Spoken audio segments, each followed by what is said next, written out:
identification on it. His eyes and hair were missing. He was terribly bloated and discolored. He's wearing blue jeans, no shirt, and I can't believe I'm out. Again, no longer. Can't believe I'm here. Police see clear Italy, signs the man suffered a Yeah, vicious me either. attack.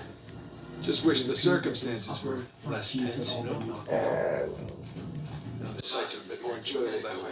Oh, So this isn't your first time here? Trying to match More his like body up to third? other impersonal cases. Had a couple of odd jobs. with Sullivan. Well, yeah. Okay. Meanwhile, Mike and Becky's relationship is getting crazier by the day as their increasing drug use spirals further out of control. Missing something? What's missing? Salt and pepper.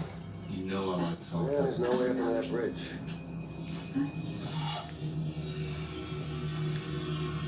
So there's that exposed beam underneath. Oh, you think you can rope it? Do I think I can rope it?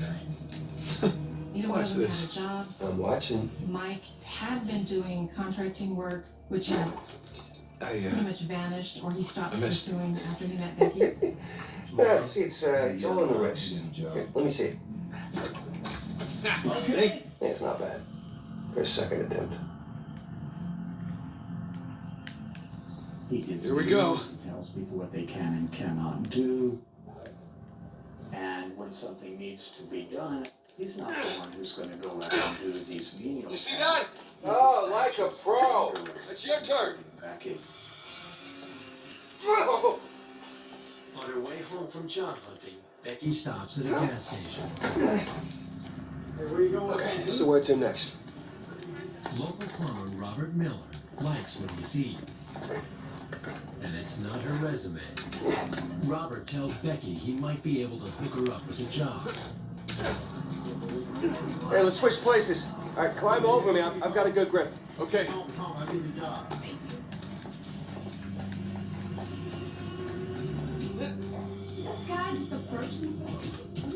Becky reveals here we to go. Mike and two fellow drug addicts, First Susan try. and Jimmy. All right, how no one Robert likes to show flirted off. with her. She knows full well Okay, this will come produce on, Nate. another It looks like you can, display of climb down affection and make your way from her over. sadistic lover. Right behind you.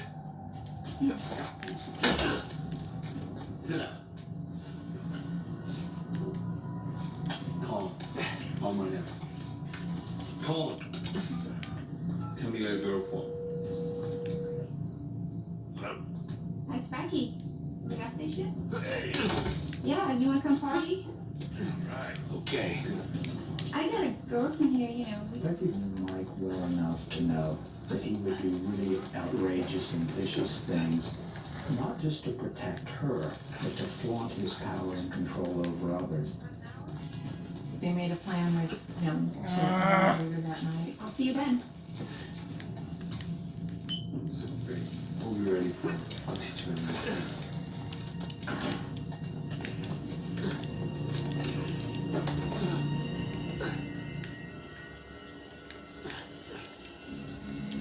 With the prospect of a night of pleasure with two girls, Robert Miller devours the bait.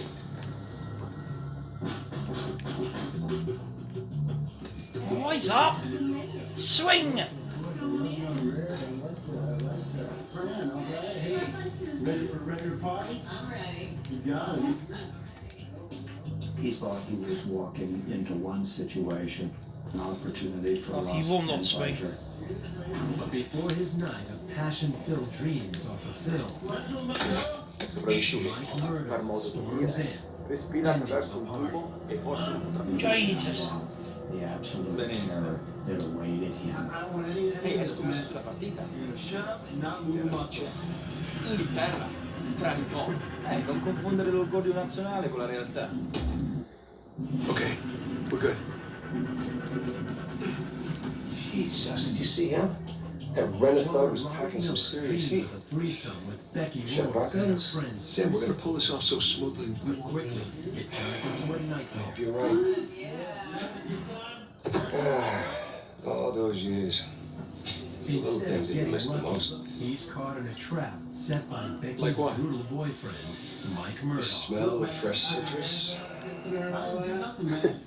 It's time for Mike's special Riding the brand of motorcycle. torture to These little begin. things, but Hand up. Right now. They start by taking his money, There's our window. forcing him to sit there on the couch for apparently a couple of hours where they kind of mentally tortured him. He sat there, terrified with these weapons clearly threatening him. Girls, go right here, man. Let's see what That should hold. You can have everything, man. Look, man. I don't want any of this, man. Shut up! You're gonna shut up and not move your mouth.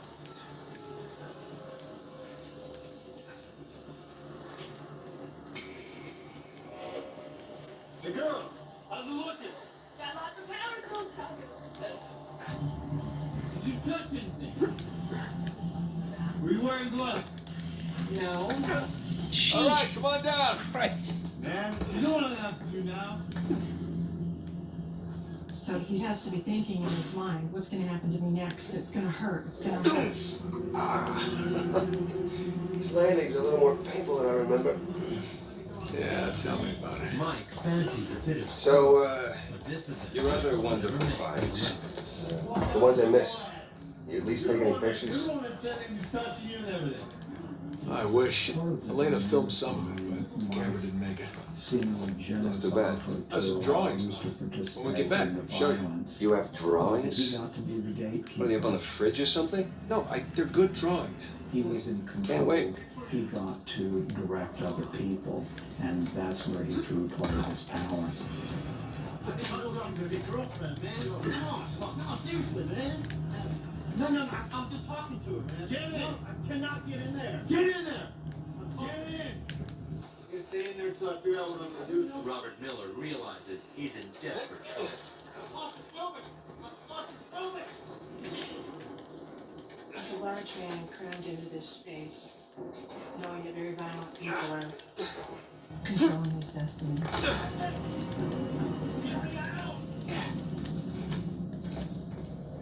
Throughout the night, Mike, Becky, and their guests return to the garage to smoke and shoot meth.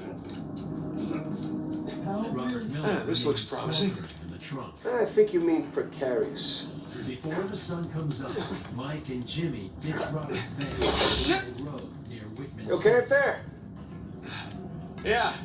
On their Yeah, I'm way good. back, they pick up Chad Stevens, another friend and fellow meth user. Oh, what you doing? 30 minutes later, the three men shoot up in the garage. Mike wants to impress his new guest.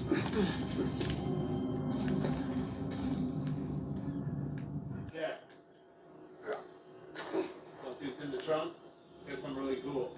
Jimmy, pop it. Know what? Einstein. It'd suck if you missed right now. Sure would. Yeah, take a leak, man. Let me out. Oh. Let me out, man. You gotta take a leak, man.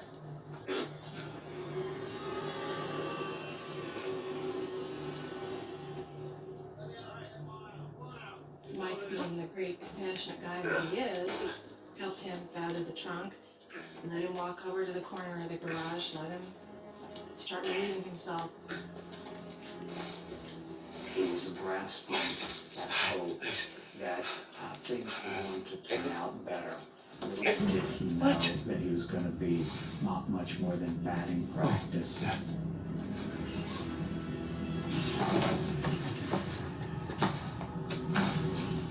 Mike Murdoch could have almost any weapon opportunity. A meat tenderizer, a spike, whatever. Like 400 million it might be. bucks. Let's He go. really dehumanized and rectified his victim, and then the ultimate putting the bag over the head just to Sully? cause more psychological terror. He Know what I was love about together partying from with a that. bunch of crooks? What's that? He took Nobody cares if you smoke indoors. It's been a while. Too long, boy. You remember my dead brother, right? Victor? Be goddamn. 15 years. Yep. Good to see you alive, Sam. Let's try keeping him alive by getting this cross, huh? Those unacquainted with Mike about and with the that. long-term effects What? of What about that Matt drum? might Let me find show you it something. peculiar that he had Becky dress up in a bikini before using horse manure to sop up the blood of one of the victims. But it is this visual moment. That's Avery's cross. Sex We were out of storage just before you guys got here. come It together changed a lot over it. under Took a whole pile of cash to make that happen. this drama. Right, about how long before they start the bid? 15 minutes tops. Well, there's gotta be some way we can grab it. There is just a small matter of a few hundred eyewitnesses down there. Okay, but we just need a diversion. Of men. Like, Like, Here was a guy who was like, I don't know. making her power. There's gotta be something. And all the God ways see us making was for that going cross. But they don't see us. some other male figure. Jesus, you guys act like you never spend time in prison. With her power, If you want something dirty done, being acted then you upon wait by for for lights lights out. out. Where's that electrical panel for this place? Ventilation. Electrical. That's it up here. Meanwhile, We Robert just have to climb up there, kill the lights, grab the cross in the dark. There will be an emergency generator. returned home. Give us a few seconds of darkness to work with. She contacts Robert's right brother, next to the cross when the lights go out. There's no way we can get that close without being noticed. Scusate, signore. He was a plumber by Antipasti? trade. Molson. He failed to Hi. go to his first two service How are you? calls. So at that Ciao. point, his brother called the sheriff's focus? office and reported him missing. Waiter wouldn't get noticed. He's got big white That could work. standard. That will work. Officers advise all neighboring law All right. enforcement agencies. All right, I'll get to the break room. Kill the power. Since You know the that's waiter? all they have You're to the best go pickpocket. You head down to the floor, keep your eye on the prize, okay? Just know if anything pinky goes down. Roger that. All right. Listen, we still got this. Ready? Got it? All right, follow me. We'll cut through the cellar. Meanwhile, Gotta say, Victor, the years have been kind to you. Thanks. That chocolate don't mean It's got you, Billy. Hello. Mike's plan to go camping has taken a little twist. He's now taking a corpse with him, but he needs to hide. I need you to go clean the garage. Clean the garage. Okay?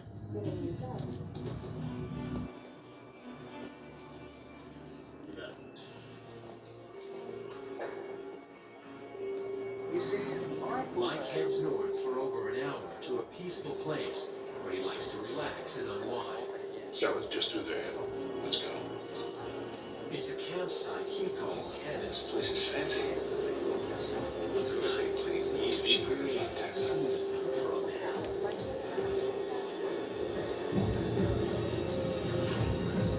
Get more with the information. Excuse me.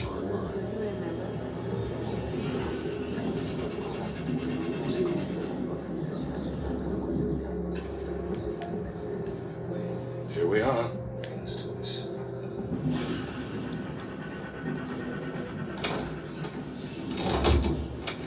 An hour northwest of Phoenix, Arizona. Happened earlier. Double murder Now what? Mike Can you pick Murdoch it? arrives No, at it's his electronic. favorite I campsite have to find another way in. to get rid of the body of his latest victim. He spent the rest of the night in the forest in the dark, cutting the head off the body, You see that? pulling the teeth out of the head, Come on. You sure you want to do that? cutting the There's my hands off eyes the out there. body, I think I can handle a simple lift. All right. and cutting the fingertips, or the soft part of the fingertips, off the fingers. Where'd he go? Head and finger pad is one of the few really well-calculated, methodical things that he undertook. And he wasn't a person anymore. He was just a corpse, and in Mike's mind, it was just evidence that he was getting rid of.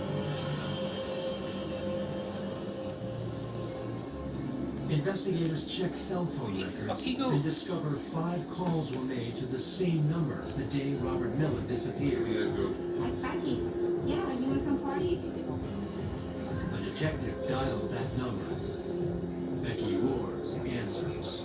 I don't even know why you called me. Becky says she met Robert while looking for a job, but has no idea where the missing I have man no is. idea where this book is. That's We why. needed to do an in-depth interview with Becky to find out her involvement, if any.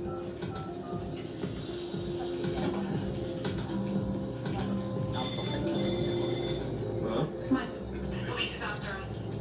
Tell me anything? Don't worry, stay there. I'll be home soon.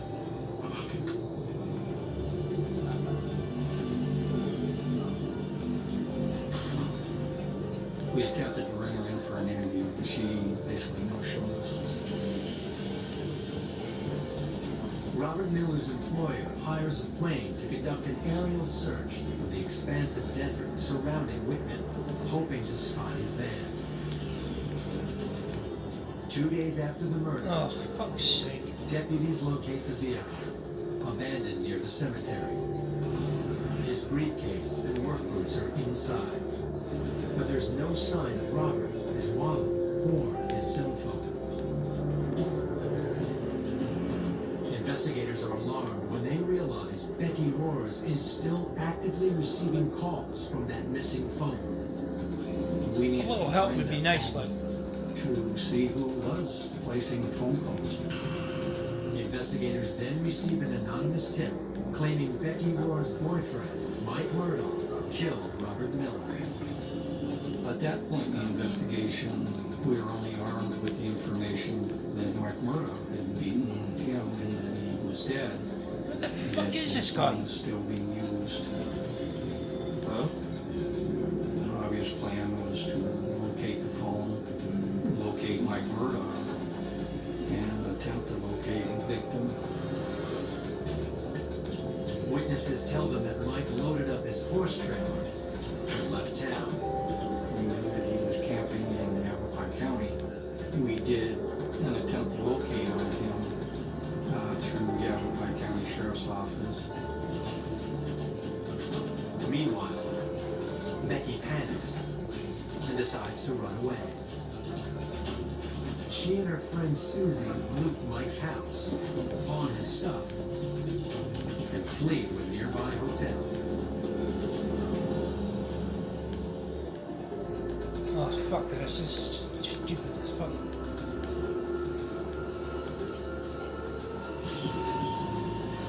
Mike Murdoch has cleaned up one bloody mess, but created another while cleaning a horse's hoof. In an ironic twist, his latest victim is himself. He accidentally severs a major artery and struggles to stem the blood flow. Oh, bloody hell. He Hint, can't hint stop to the blood. someone. He sees that it's bleeding out fast, and he knows that he has to act fast, or he's not going to make it out of the forest alive himself. The clock is running out for Mike Murdoch. While hiding out with Becky, Susie tells a relative about the gory garage. The horrified family member gives police the names of everyone involved. Chad Stevens is the first one detectives are able to track down. He tells investigators he watched Mike Murdoch beat Robert Miller to death. Investigators search Mike and Becky's home. Inside the garage, they find evidence of the gruesome crime. It was pretty much in the state that Mike Murdoch left it. There was a pool of blood behind one of the vehicles that had been covered up with dirt or horse. Where is this manure. fool? The garage turned torture chamber is still spattered with blood. Oh my god, this is fucking boring. An all-points bulletin is issued for Mike Murdoch and his pickup truck. A tip comes in that Becky Wars is at a Phoenix hotel. Sheriff's deputies wonder if the sadistic lovers are together, and if Mike Murdoch will try and kill again.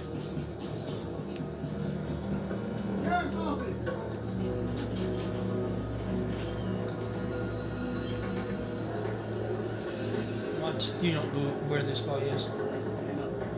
She's taken to the sheriff's office and is soon talking. Months of increasing drug abuse have taken its toll on the former suburban housewife. In a rambling, often incoherent interview, Becky tells police about her boyfriend's murder. Mike Murdaugh pleads guilty to the murders of Robert Miller and Tim Johnson. Oh, real smooth. He is Not sentenced to even die seen yet. and Yeah, I can remains tell. on death row. Becky Wars pleads guilty for her role in the murders and is sentenced to 22 years in prison. She continues to blame her boyfriend for the killings. There's no question that she had reason to fear him. Yet she continued to be with him, and she did have opportunities to leave one way or another over the course of months. Opportunities in both cases of these murders to save the men. Oh She my could god, have, this is just... if nothing more, gone running down the street trying to attract attention. She could have used her influence over Mike to calm him down and get him to release the man in the trunk.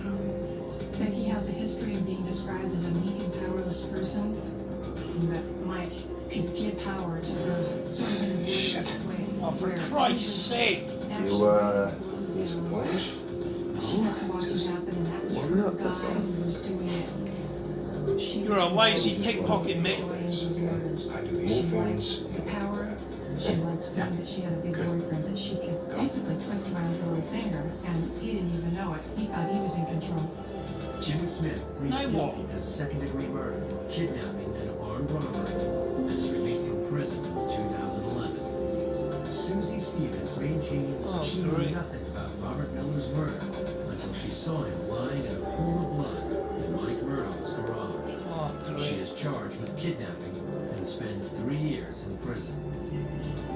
This drug ate away their capacity for judgment or any kind of human connection, human compassion for someone who was suffering or in danger.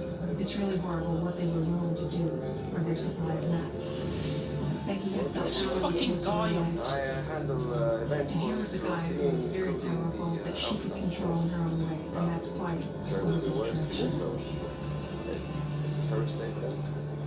Oh my god, this is just ridiculous.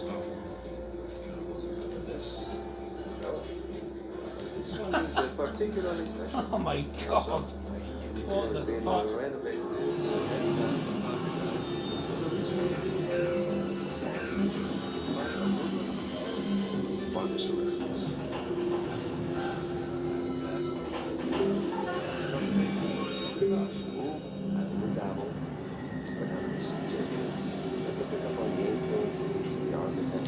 Damn it. You are fucking hopeless!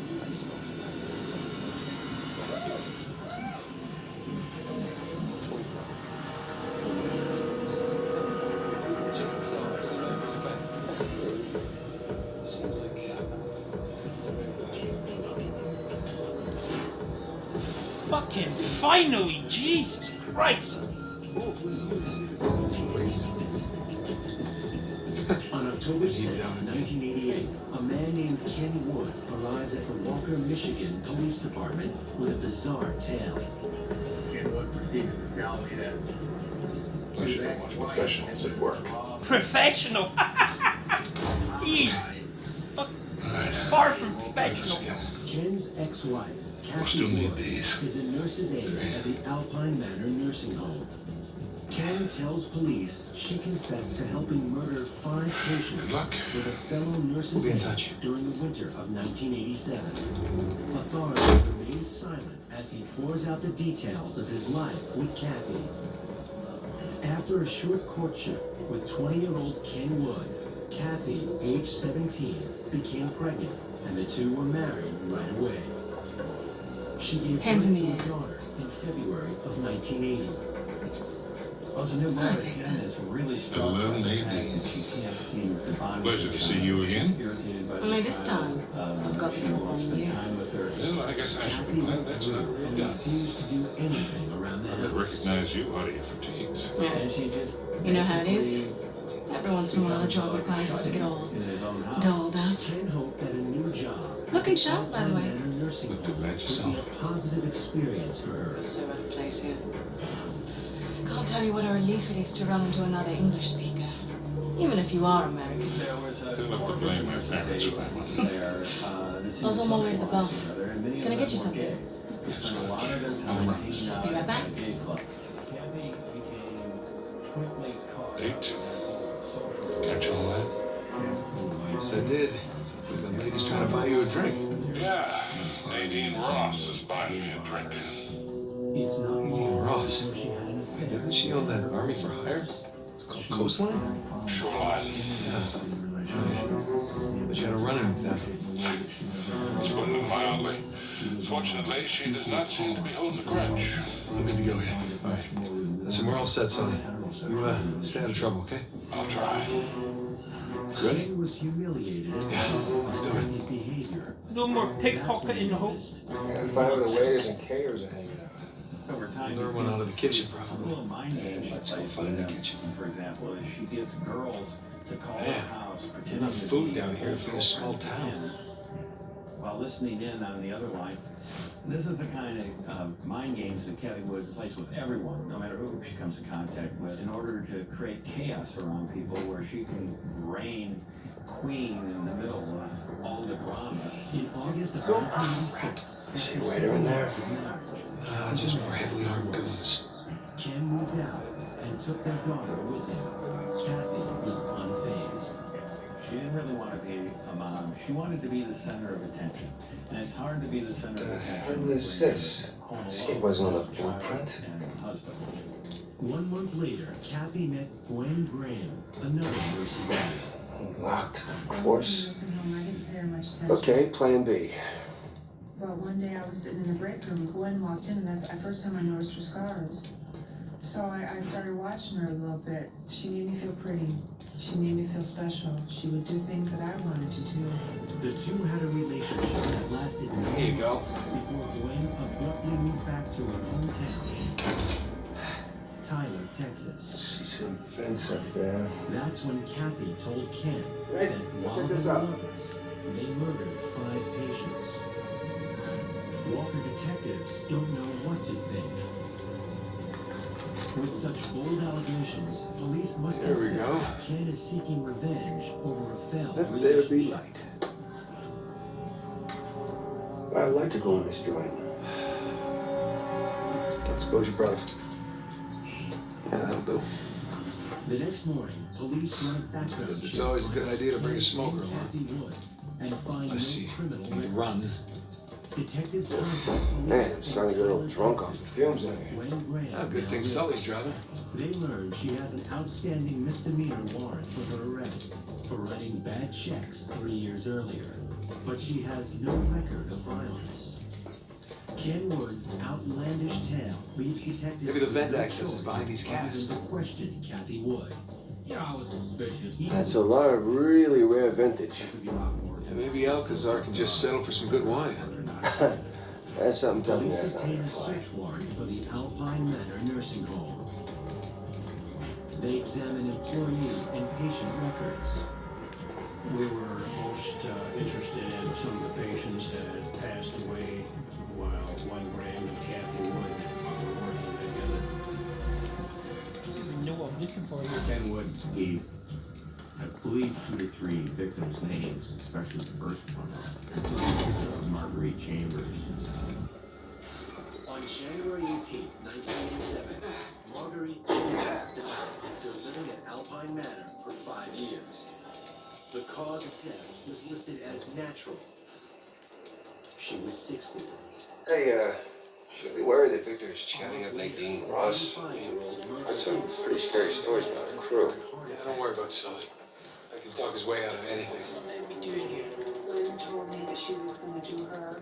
That's how we said it, do her, so that no one would ever hear overhear. And if they did overhear, I was supposed to say it was a joke. I wasn't supposed to say anything about it.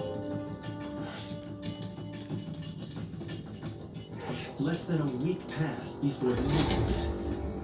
On February 16th, a nurse's aide discovered Mae Mason dead at age 79. cause of death for Mae Mason was cardiac arrest, and she was also suffering from Alzheimer's.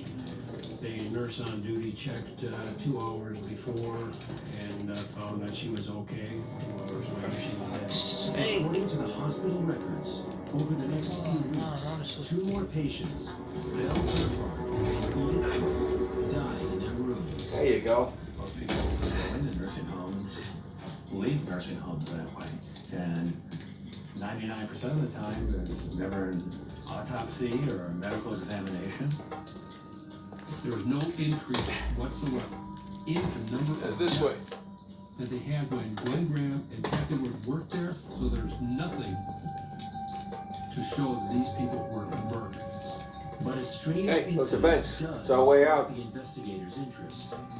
One particular patient said he'd been attacked, but nobody took him seriously because... Yeah, I got it. No need to give me a hand or anything. I'm holding a lighter. Hold on, lighter. Holding the lighter. Oh, marvelous. Marvelous. Someone's trying to kill me. Detectives compare the dates of the deaths to Kathy and Gwen's work schedules. We did find that at the time of these deaths, that both of them were working. So Where's this fool? kind of matched and started to come together. What are you Investigators doing? interview Kathy and Gwen's co-workers to see if they ever witnessed anything suspicious. When Kathy and Okay, London up we and go. Brian first started at Alpine Manor, everybody thought they were okay people. But however, you know, after a period of time, they got to be, in my opinion, a little leery of both of them because they come around together and they played a lot of games. Get out the way, will ya? The nursing home Jesus. actually becomes, in a sense, their own Right there. for Kathy. Gwen. That's smaller than it looked, huh? By all accounts, A lot more dusty. Kathy. They switched patients from room to room, putting them in the wrong room. Confused over Balls looks like my size, too. Con la roba sul naso. Shortage. Sorta di sciacquature dei viaggi. Kathy seemed to get a thrill out of stirring up trouble. She would call the husbands and say, do you have any idea what your wife is doing? And then she would talk to the wife and say, do you have any idea what your husband is doing? Planting half-truths among people, keeping the place in turmoil, keeping the place in drama. She seemed to get a kick out of exerting control over people's lives. When asked if they thought Kathy and Gwen killed 5 patients, the nurses' aides are divided. Some of the co-workers thought that possibly these murders did occur, and some Okay. didn't.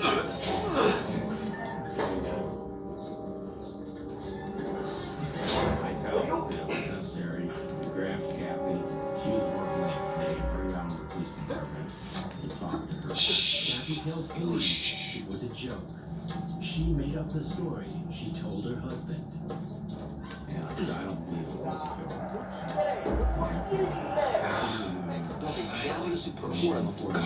She finally Sono pezzi rubati ai didn't make ricercatori. it up, but I wasn't involved. It was Gwen Graham. Fresh air, here we come.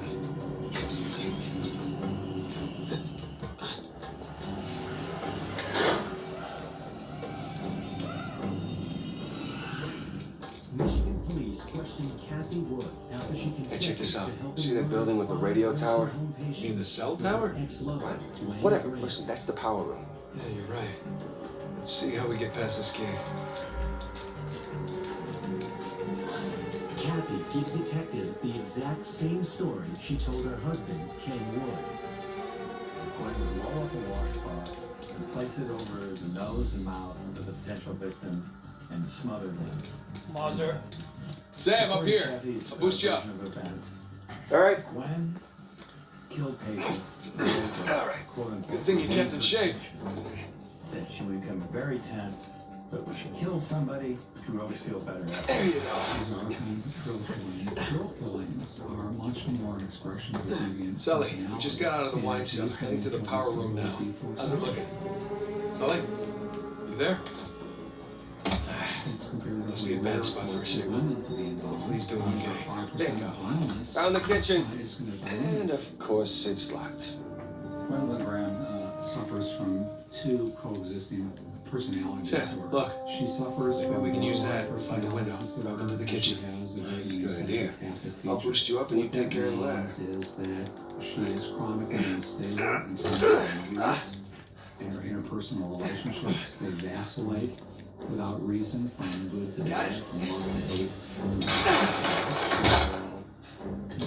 Acts against people, aggressive acts, antisocial acts against other individuals. Gwen spent most of her youth on a farm outside of Tyler, Texas. Buonasera. After the 5th grade, Ma che sta facendo? moved to Texas. Night night. See how the civilians, Sam. I lived there most of my adult It wakes up with a headache in his underwear.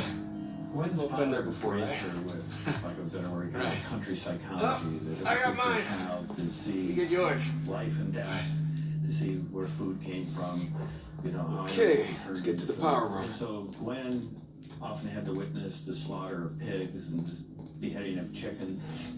Sam, you good? Yeah, these pants are Her just a father little had bit ordered her brother to kill Misty. Well, that's the style these days. Loved very much because it had bark Going on wrong. a horse. Nah, which was always because we're in alive Italy. being Forget thrown. it. Gwen went out, dug up the dog,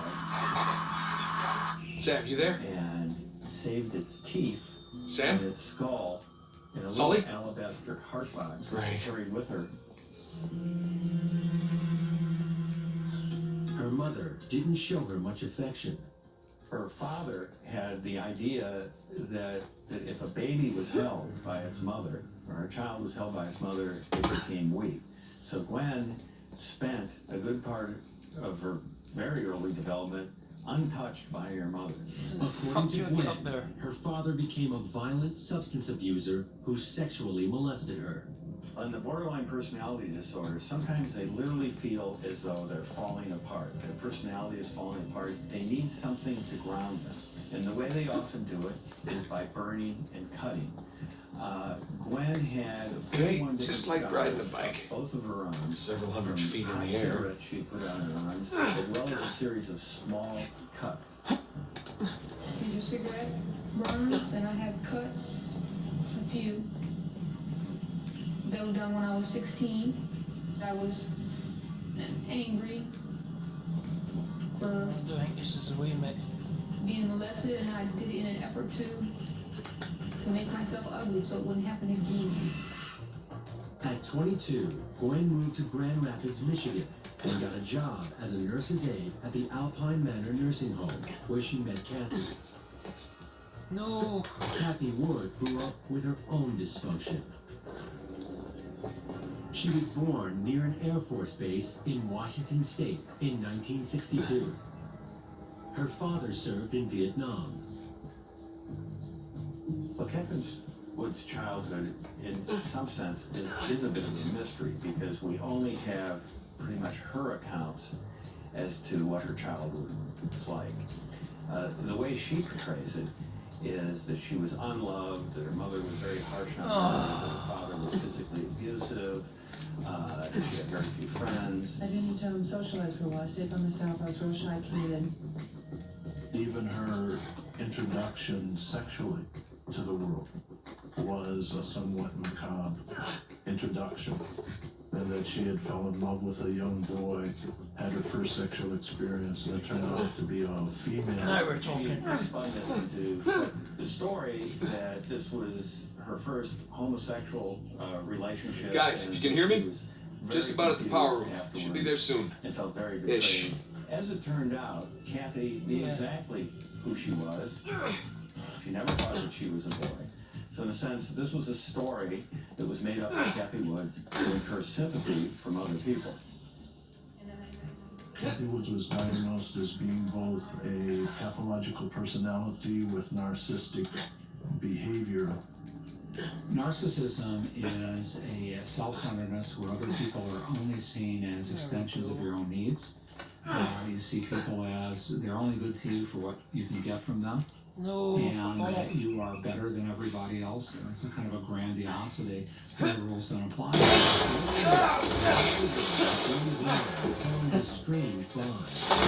Oh, shit!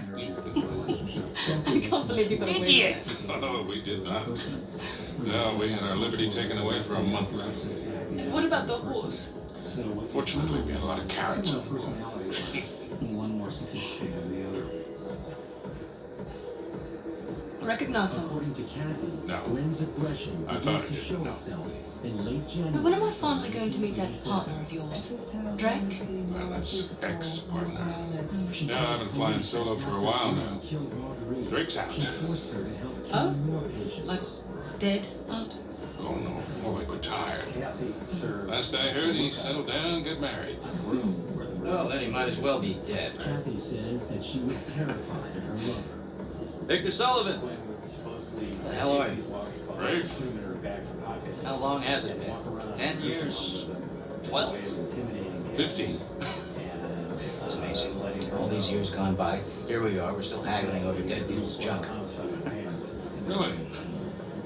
Aren't you running your parents' business? My business now. But yes, that is my day job. That is one hell of a day job. You could probably afford to buy up everything on the block tonight. Well, sure. What would be the point in that? These days I'm not looking for the good stuff. I thought she was Big score. manipulative. Tom, on the other hand, Any advice on what I should pick up tonight? and Yeah, I just I kept go on a bit against him. not telling the whole truth. But So you have an ulterior motive here. just between you and me, I did notice they changed the order. It's like trying to I describe think somebody might be trying to rig this whatever auction. she needed to be to get whatever. Well, remember where this crowd didn't get rich by playing fair. Which is why you really need someone watching your back in a place like this. And very brutal. When investigators express their doubts about Kathy's Well, I story, do hate to break it to you. that she can prove is You're true. working for an American. She says she has a collection of letters. We've partnered up on this one. As well as souvenirs See? taken from the rooms of the patients. Talk about a power couple. In a few moments, we'll begin bidding on our next item, an inlaid wooden crucifix from the Trolley stage. Well, I know when I'm third wheel, the two kids have fun tonight. Hold on, Sully. How'd you find out about it?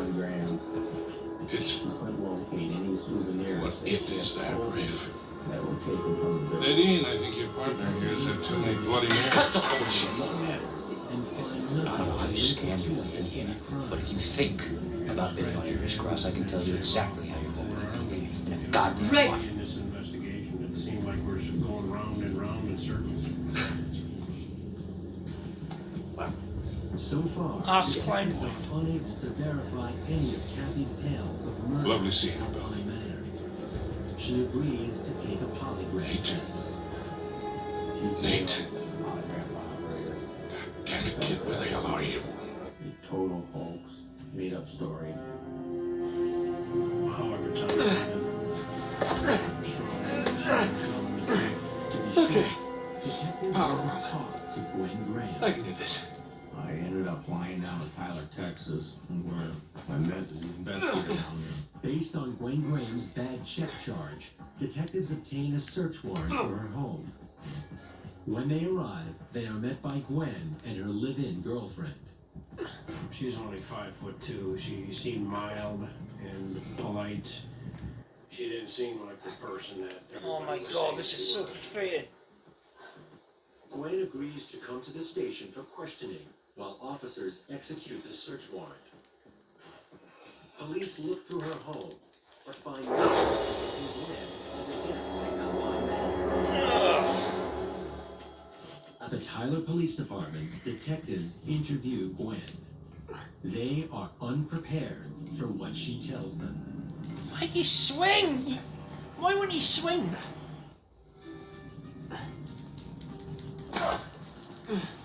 Jesus Police from Christ. Walker, Michigan, investigating God, why did I take the power room? at a nursing home, traveled Yeah. to Tyler, Texas, Good question. to interview prime suspect Gwen Graham when her ex-lover accuses her of murder.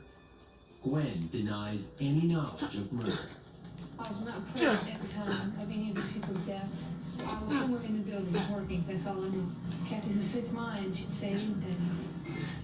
When they asked Gwen about her relationship with Kathy Wood, she said Oh that my everything God, this is was so fine annoying. at first, but then it took a darker turn.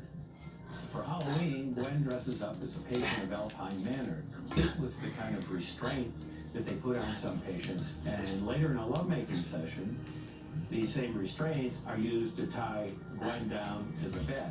And this initiated this kind of sexual activity.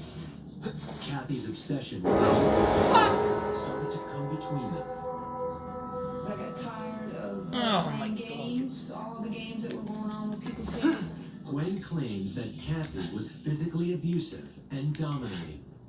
And so Gwen begins a secret affair with another nurse's Oh aide my at the God, nursing he home. just swing Gwen already. says when she finally left Kathy, she started fearing for her life. Kathy threatens Gwen's new girlfriend, saying, "You know, I can put Gwen away for a long, long time in prison." Well, this concerns Gwen and causes Gwen to move back in briefly do I get up there, with eh? Kathy Wood. Right here. And during that time, Kathy ties up Gwen and takes Gwen's gun and threatens Gwen. I was waiting because I thought she was going to shoot. And then she just looked at me real strange and she left the house. Gwen tells detectives that she eventually escaped Kathy by moving back to Plano, Texas. She continues to deny that any murders occurred. She used the excuse that Kathy Wood was upset because that she had broken up with her. I asked her if she was willing to go on a polygraph test. She said she was. The results of the polygraph are inconclusive. Police return to Walker, Michigan.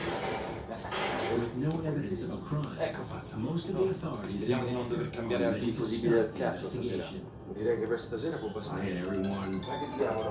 that was above me and Pronto? below me thought it was a little joke, and that she was making it up and it wouldn't go anyplace, even as far as the prosecutor's office. We can understand when they had that doubt, because, you know, at the beginning of the investigation, it was a part of the bench. But Detective Freeman cannot drop the case. His gut tells him that something terrible happened at Alpine Manor. On October 17th, 1988, he confronts Kathy about her failed polygraph. And I said to Kathy, I know you're involved in this, and the reason why you're flunking this is because you're not admitting you actually took part in all the homicide. And she walked away, and personally I felt that it was over with. Is it in here or what? And it was unbelievable. 3 days later, I get a phone call. Now she wants to talk. This time, Kathy admits she and Gwen planned the killings together when they invented a new game called the Murder Game. In the world that Gwen and Kathy existed, they were perfectly matched. Because what the other one lacked, her partner fulfilled. And so when you put these two chemicals, these two things together, it created an explosion. Oh my God. And in any explosion, people die. The object of the game was to kill patients in a certain order, so their first initials spelled the word murder. The problem with spelling out the word murder as the homicides occurred was that there were several patients that were very active and struggled, and they couldn't actually kill them. So the game itself, spelling out the word murder, never got finished. It got to a point where it was Here we go. Now, kill. where the hell are the circuit breakers? Gwen is easily influenced by others for several reasons. One, she doesn't have a stable self-identity. She also uses right and uses wrong. So she's very, very malleable. Sam, Sully, you there? God damn it, kid, where the hell you been? We made it. A few close calls, but Yeah, well, if you're gonna cut the power, now would be a good time. I'm gonna need a minute before I can reach the panel. You don't have a minute. Rafe's about to walk out here with your cross. It's unlikely. What? Rafe? Rafe is here? Yes, Rafe is here. He has the highest bid. Well, I'll bid him. With what? We don't have that kind of scratch. Something we're stealing, remember? What if he calls my bluff? He won't. We have 90,000. Do I hear any more bids? Guys, if we do not get this cross, I am as good as dead. Yeah. Well, I end up with the highest bid. We're all dead. Sully, I need you to buy me more time. Trust me. Going once, going twice. Screw it. And here we have 100,000 euros in the Thank you. Do we have any other bids? We now have 110,000 euros in the Any in for a pound? Don't worry. We'll be out of there in no time. Better be quick, mate. Okay. Just gotta smash the lock. No. And was willing to do that until it came to the point, supposedly, that Kathy's Nothing. Damn it.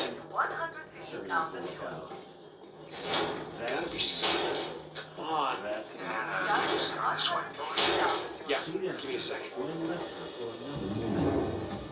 Yes! Freedom is relieved to have what he feels is the truth.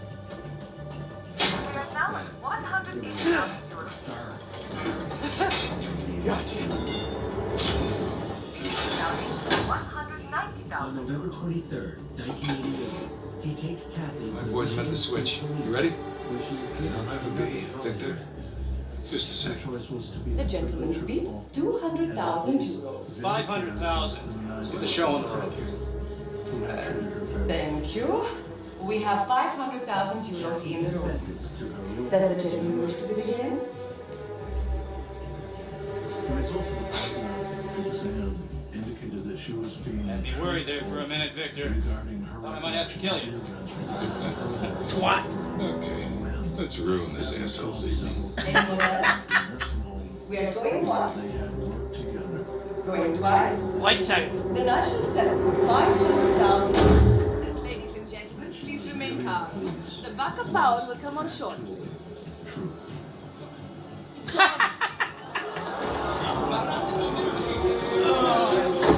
Move it, get away! Stop him! Hey, stop that guy! What are you doing? You let him get away! You speak Spanish. Shoot him, please!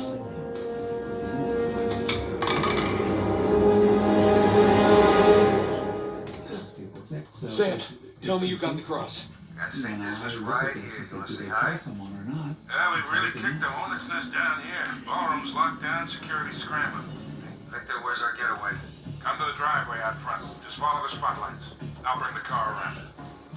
In October 1988, Walker, Michigan detectives suspect Kathy Wood and Gwen Gray killed 5 residents at a nursing home, but have no Jesus Christ!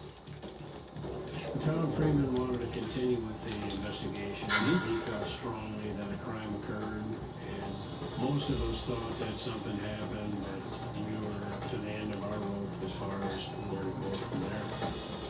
We needed some evidence, and after obtaining information on the 5 patients that passed away, we found out that 3 of them were cremated.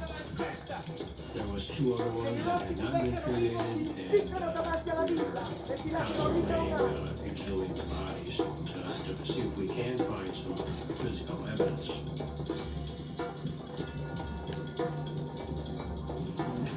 Based on Kathy's testimony, we were able to obtain disinterment reports for the bodies of 2 victims. The medical examiner inspects both bodies, looking for any signs of murder. During the course of the autopsy, there was no evidence that proved that they were actually killed by Kathy or Gwen Graham. We all look at each other and say, now, what's next? You know, because we only have one person's word and maybe some other comments from other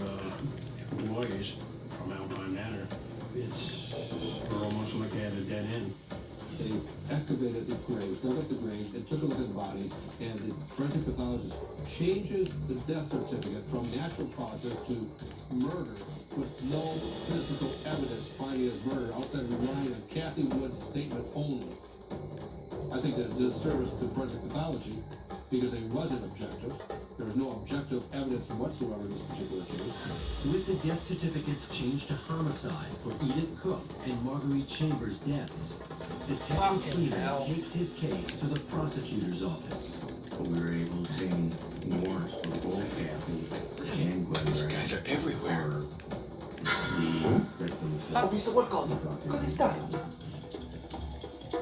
On December 4th, 1988, Gwen Graham is arrested in Texas for the murder charge of Edith Cook. Kathy Wood is arrested on one count of conspiracy to commit murder for Marguerite Chambers and one count of murder for Edith Cook. When reports hit the local media, the residents of Walker, Michigan... Okay, maybe we should have brought guns. I think not necessarily for our town. Don't say Grand Rapids area. Shot.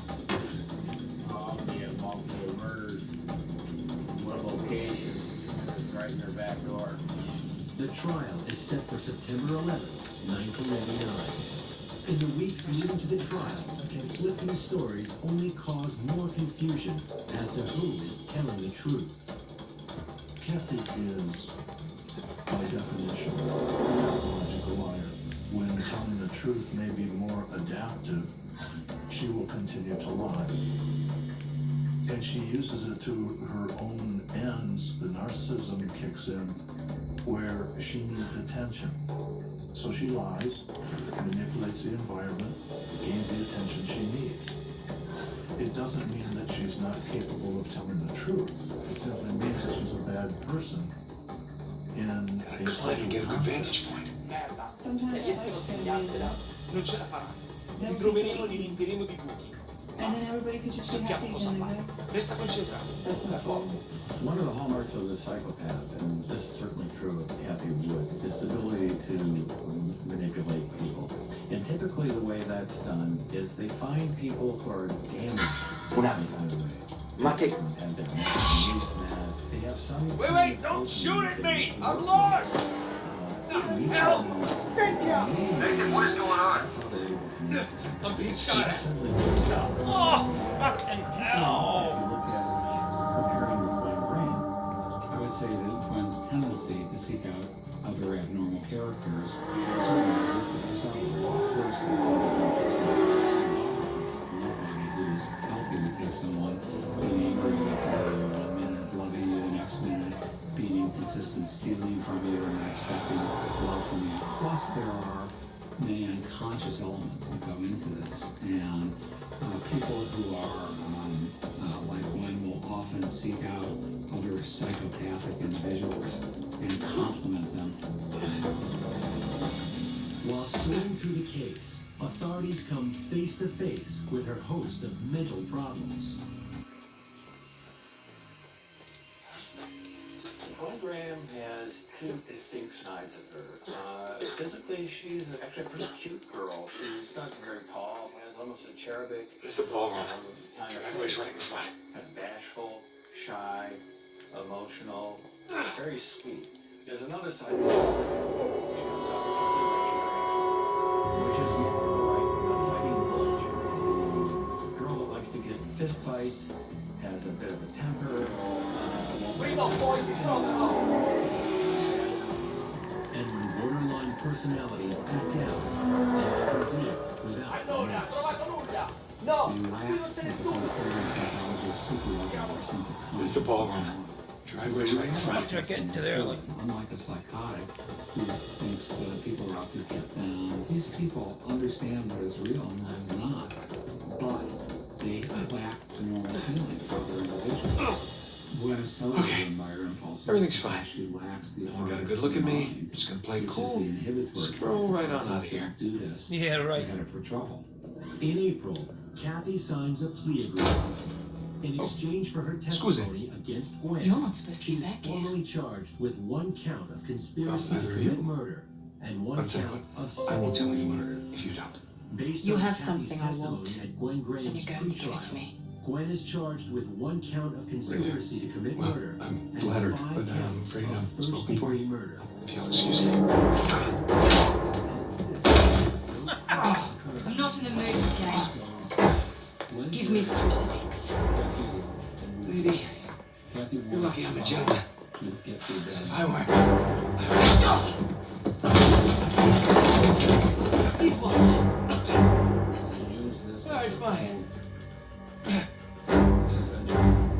Just remember, I didn't want to do this. Let's see what you've got.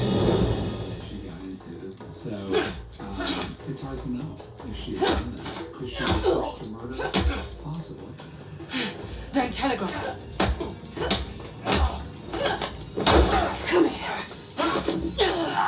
Now hand me the artifact. Do you know how many artifacts I've collected over the years? You're gonna need to be more specific. Let me see if I can clarify.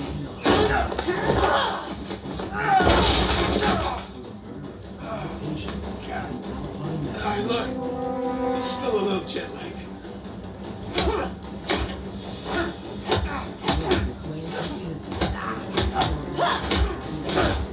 Oh, son of a... Have you had enough? Or do you want to keep being a smartass? Well, you know, being a smartass has gotten me this far in life. Why quit now? Get out! Alright, wait! It's in my back pocket. Where is it? There!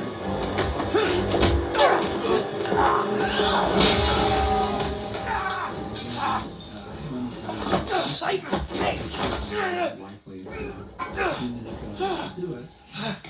Alright, I'm at the car. Where the hell are you guys? Just met your friend, Nadine Ross. She's lovely. Yeah, well, it's total chaos out here. Just trying to keep it contained, but everybody's freaking out. Doesn't want to rush you, but hurry the hell up. Nathan, where you at? Good question. You? By the ballroom. Look for this round sign thing. It's on the way. Round sign thing. Check. Good news is I got a gun. See you soon.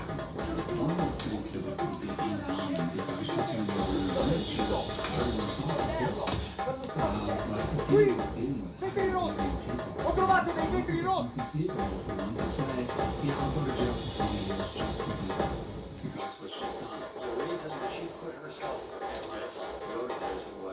She figured Questa parte! she'd end up in prison. Kathy herself was in prison. Gwen would come to her. No! Turn around, you sweat! And she would control her and have her as lovers discovered. During the trial, Kathy's mental state is not brought to show.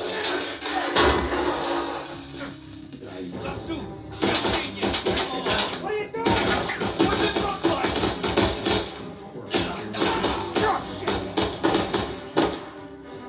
Nathan! Catch! Wait, what? Oh, crap. Hey, I got it!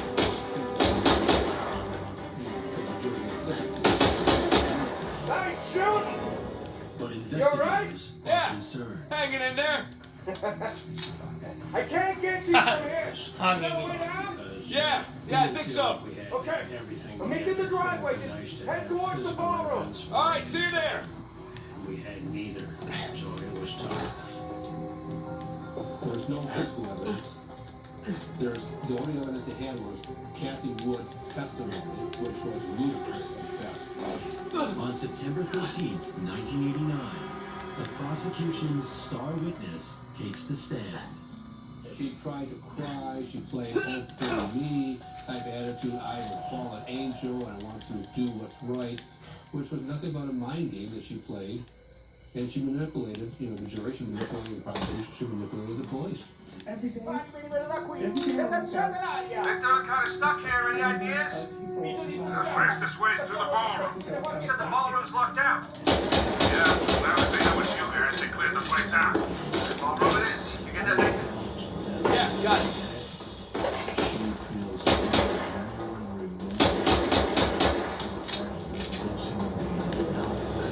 That's not a part of her psyche. Those people dying were just a byproduct of the interaction between her and her girlfriend.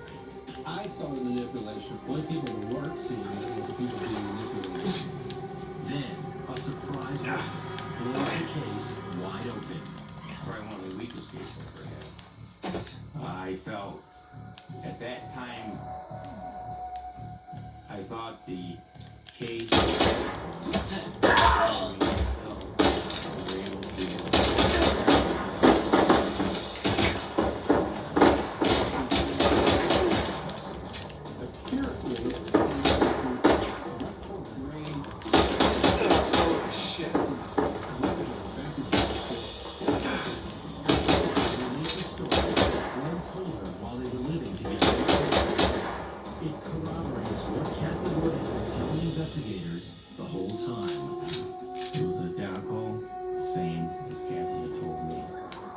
exactly 1,200 miles away, and there was not a difference in each story. And it was very evident that there was never a contact between either party. And she relayed the same testimony as Kathy would. It was remarkable.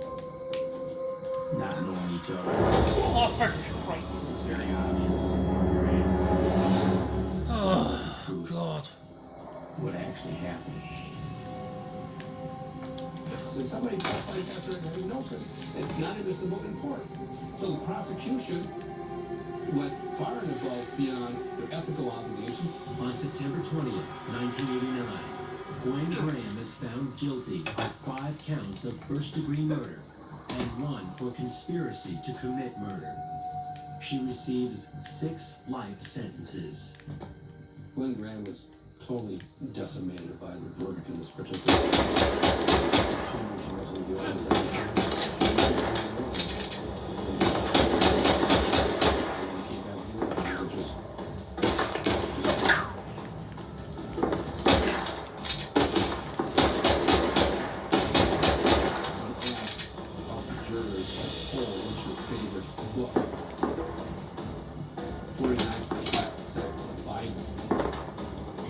The thought of 6 life sentences is more than Gwen can handle.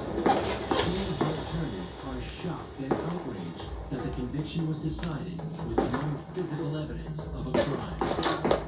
Innocent. No more proof that I'm innocent. And they ever proved that I was guilty.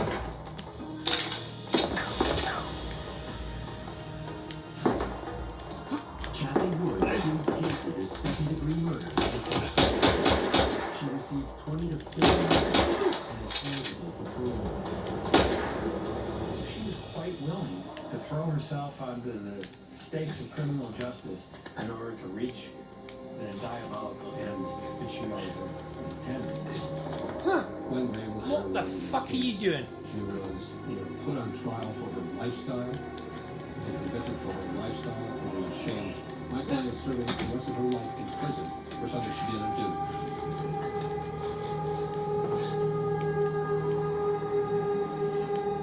I think that Gwen Graham What the fuck? sad character in all this. Oh my God. She's not the vicious and violent, soulless, heartless psychopath that Kathy Wood made her out to be.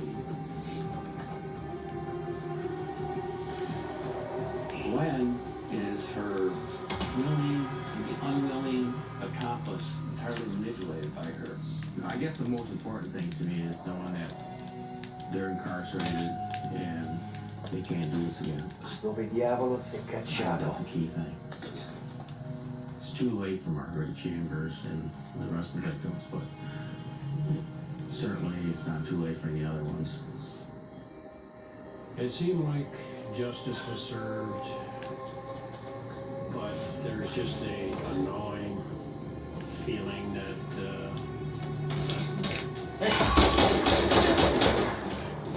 maybe Kathy Wood had more of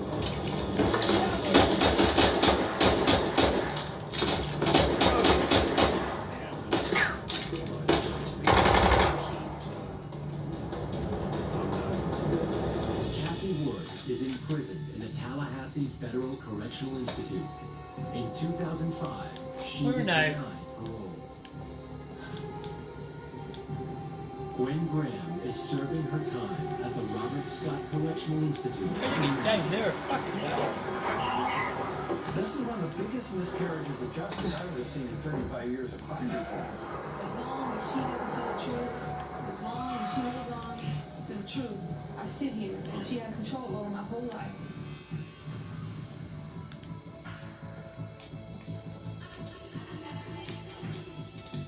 It's all about control. It's all about vengeance. It's all about making good on her threats. Yeah, where's the ballroom If again? you ever leave me, I'll put you away for the rest of your life. Well, Gwen left her, and Gwen has been put away for the rest of her life. She did exactly what she promised she was going to do.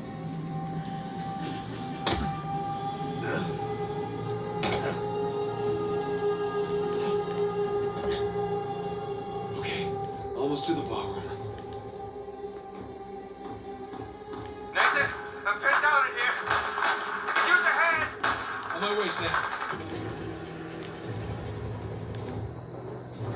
Oh, good. What do I use up for? Man targets his prey, unleashing a tale of lust, drugs, and greed. With 57 seconds of horror caught on tape, our lovers prepared to murder and maim anyone who stands in their way.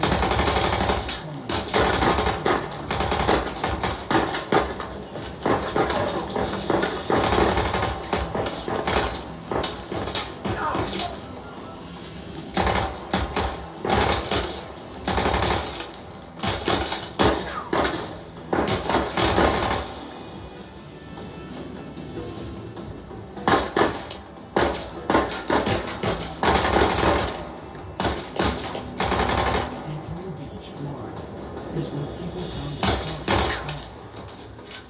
Here, the vacationer is, and those who cater to them can make fortunes.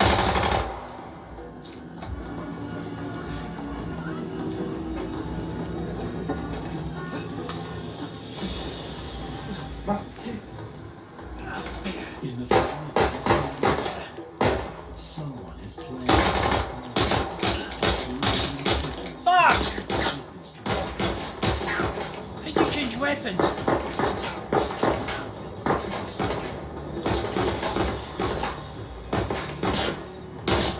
Fucking hell.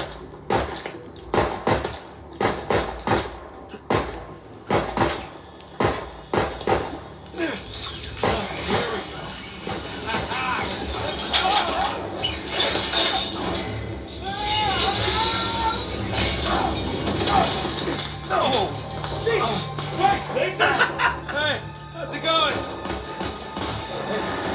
I think I'm done with this auction, huh? Oh, yeah.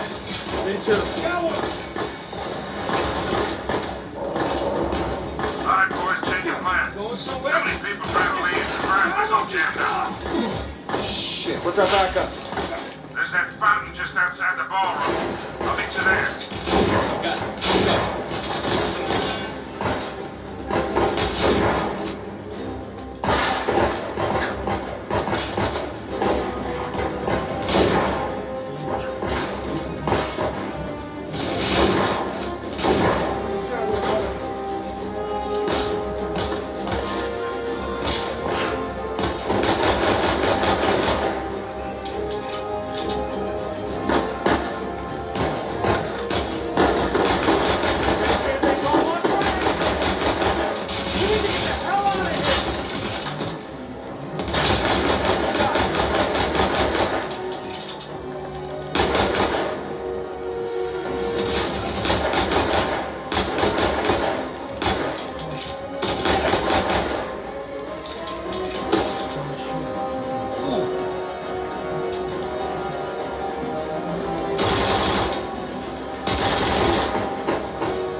Let's get out of here! Get in the car! Wait! No!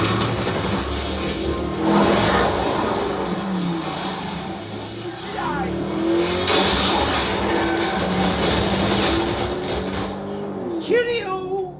Make more sense that you could shoot the person closest to the door or who would be the main threat. Nice knowing you.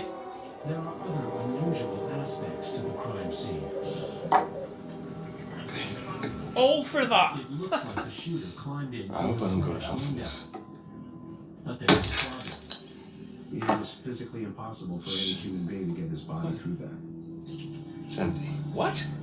And nothing seems to be. Oh, you're such an asshole. Your brother. Personal property, jewelry, Right. or cash On would have been crossbones. taken. Very good, sir. Investigators start to question Costa and Dino about the night's events. What is this? Hodie lacum eris in paradis. Today you will join me in paradise.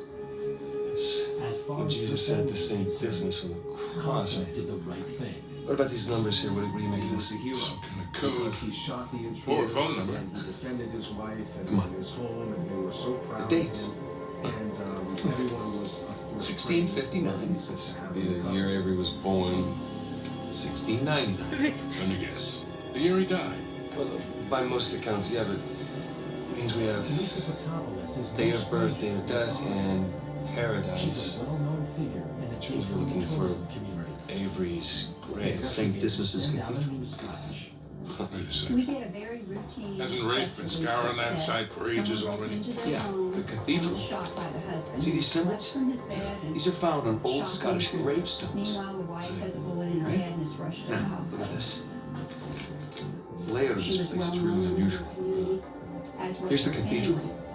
So there But was the graveyard shock something like this would is way happen over to here. them. Rafe's been focusing on the wrong area. Exactly. Guys, we're going to Scotland.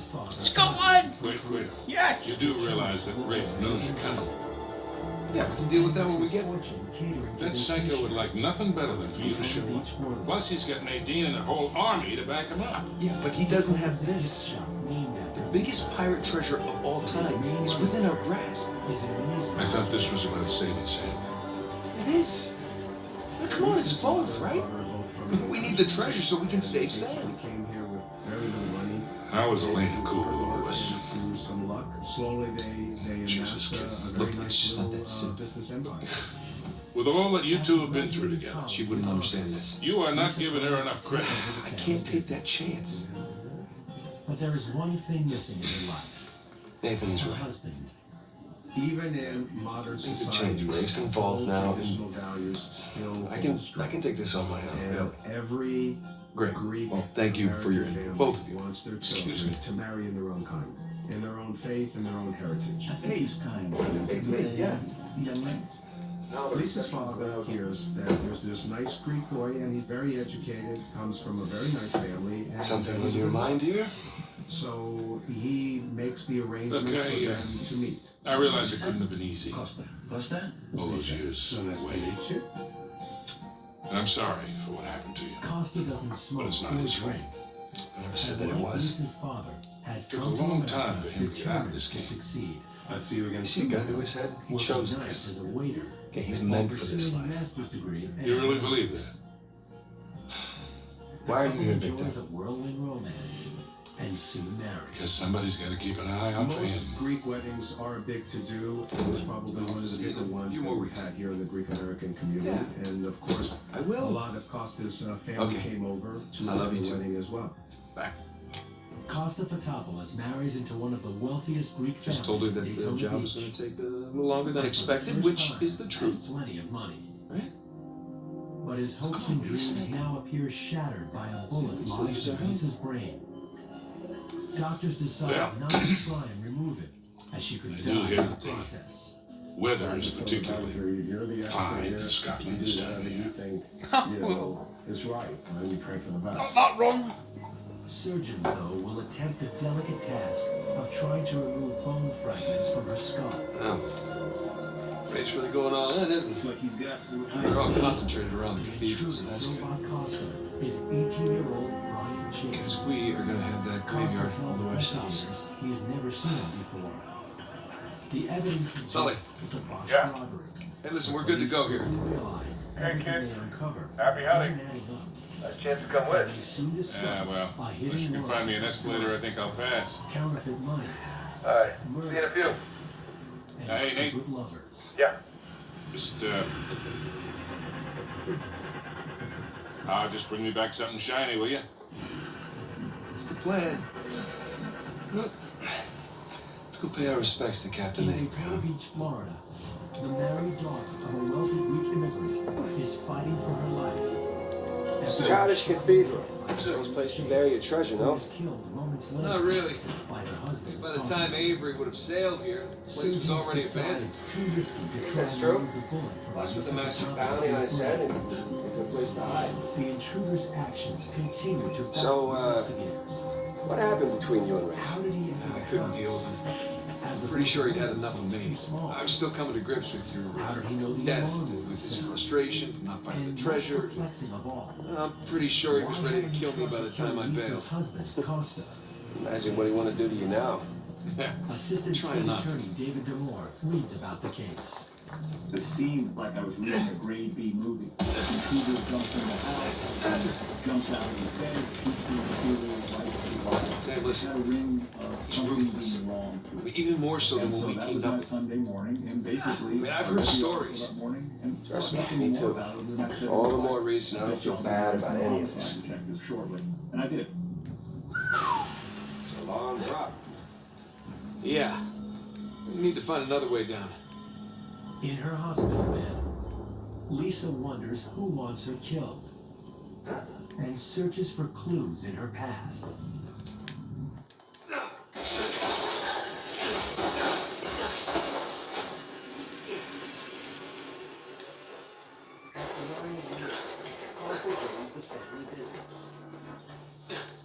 He's soon bored by the mundane routine. Hey, this should hold. Good call.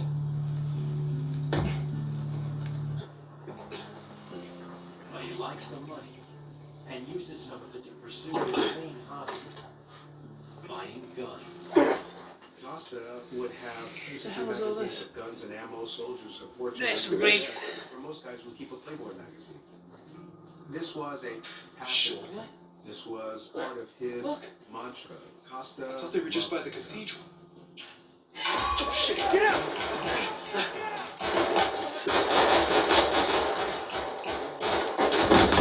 You know, if you do that, I'll shoot you. But the way he said it was in a jesting way. He was and nobody ever took him seriously. So, Okay. His We're good. interest in guns becomes an all-consuming Nice to meet you too, Shoreline. Seems like they were expecting us. And like they're searching away from the On the cathedral. weekends, we'd sit around and Means watch we should get to that football graveyard games pronto. and possibly Exactly. go to the shooting range. There are even rumors he is making extra money by illegally buying. Why didn't you and selling guys weapons. search beyond the cathedral? Very early Oh, we on, did. we Little. start to learn that This Costa place is so big. has I many don't know where to guns. look. Like shooting in the dark. Literally an arsenal of weapons. Costa was actually not just making his own bullets. What is this He was place? making his own Monk's sight. had several living quarters. Main one being by the Investigators graveyard, of learn that the course. dead gunman, Brian Chase, was a familiar face down on the boardwalk. More shoreline equipment. At least Our no area talks shoreliners. one ways and always has. They say some kids come here to go to Disney, but they end up at Daytona. Well, maybe we'll get lucky and they'll blow themselves up. Living on the streets. Many of them hang out at a pool hall just a few doors down from Lisa's family's amusement arcade.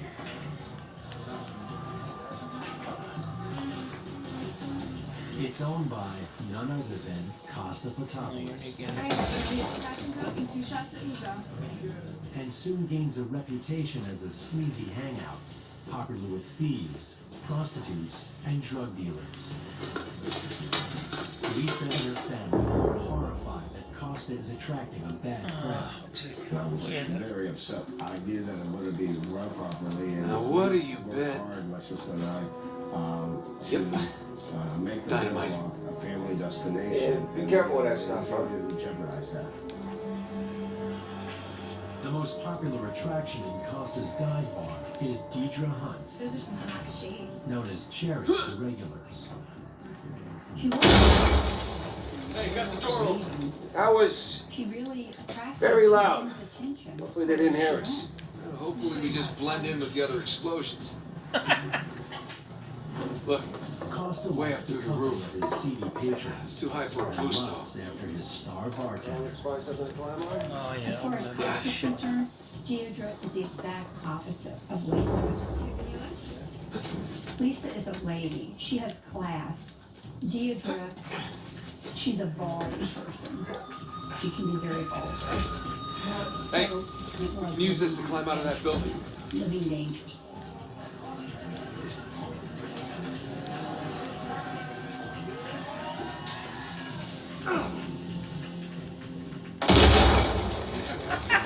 Take that. Mind boy. yourself, You know mate. that stuff. Well, I've blown a lot of shit up over the years. Go get back to work, huh? Investigators discover Deidre Hunt has a troubled past. She had a very hard upbringing, battled substance abuse. According to her mother, was raped as a child. She was abused in childhood. Come on, you by her fool. mother, then by others around her. Her father abandoned her, claimed that he wasn't the father. Shit, and then she short went one. down Hide. a series of Here they come.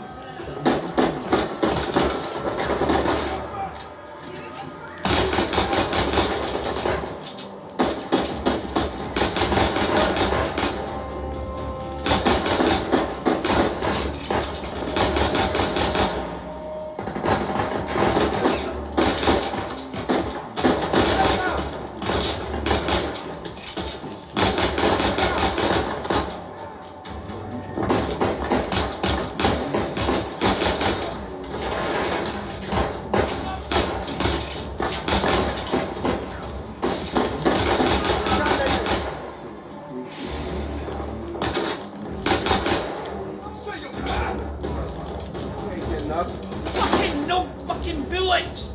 Bloody hell! You know, I've seen a lot of action. He's soon running prostitutes, dealing in counterfeit bills, and trading in weapons. With the bar as his center of operation, and Deidre Hunt as his sidekick. Deidre seemed quite comfortable in the skin and costume of the bad girl. Where'd that fucker go? There he is. She seemed comfortable in the language and the vocabulary of the rule breaker. One can imagine that as Costa I and could've been Deidre Yeah. step onto the Let's get out of here before anyone checks in on they me. are surveying their kingdom, and that they were masters of all that they surveyed. Oh, for Christ's sake. But not for long, as the kingdom comes crashing down. I gotta go. Come on. Hey, baby, how are you? Got a nice bag? Are you having an affair with Deidre? It's ridiculous. Are you having an affair with Deidre? Who is that on your phone? Telling you this lie. If I find out that's true, that's it. I'm leaving. What are you talking about? You make me sick. You are so disgusting. There we go. There. Come on, let's go. I see that R1. Investigators receive a disturbing tip. There may be another Got it. attempt on Lisa's life. Oh, at any careful. moment. Someone is planning to plant a bomb in the hospital. But who is it? And why must Lisa die?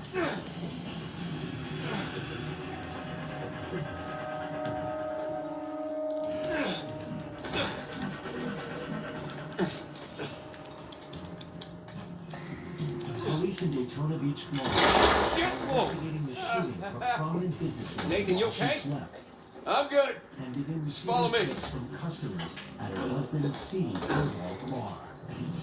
DJ, let me talk to you at the end of the bar, okay? TJ James tells detectives that Costa and Deidre are trying to hire another hitman. Jesus, to this deliver a combo's bomb to dodgy Lisa's as hospital fuck, man. room. We were receiving information that Costa Fatapa's intended to make a bomb. put it in a flower arrangement, have it delivered to his wife, and have that bomb go off while she was hooked up to the oxygen. And basically, he was prepared to blow up half the wing of Halifax Hospital.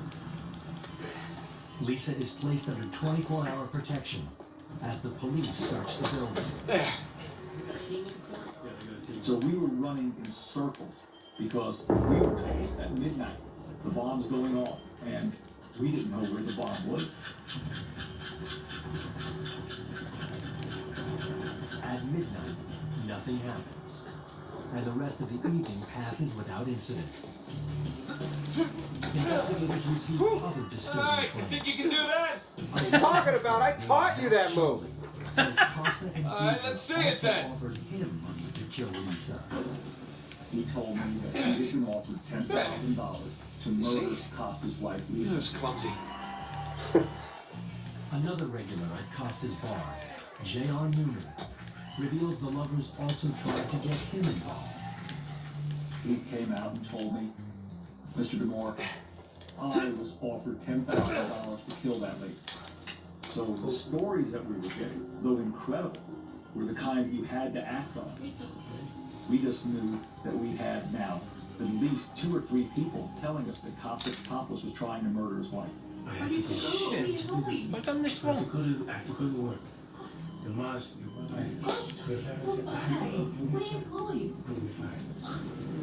Oh, you idiot! It's okay. Oh, for Prosecutor Christ's realizes sake. he's going to need more evidence before he can make an arrest. What I had was a bunch of transients, drug addicts, thieves, up against a man who's never been charged with a crime, a businessman. So my concern is that stacked up against him, I have nothing to show. Investigators delve deep into Deidre Hunt's past and discover that she had a run-in with law enforcement in New Hampshire. We learned that she's been involved in shooting in Manchester. Deidre claimed to have only witnessed the incident, but at the time had used her charm on investigators. She had pulled the wool over the eyes of the authorities in Manchester. She was actually the person who had shot the woman during the robbery. Deidre gets away with that crime by lying to police before packing her bags and arriving in Daytona. They bring her in for questioning.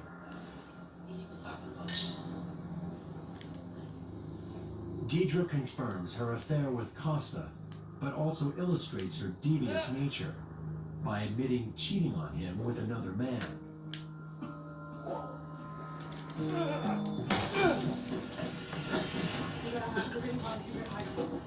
Sam, there's a ladder just out of reach. Hey, hold on. I'll come over. Where is it?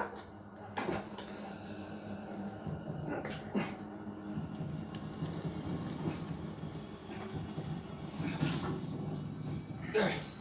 Give me a boost.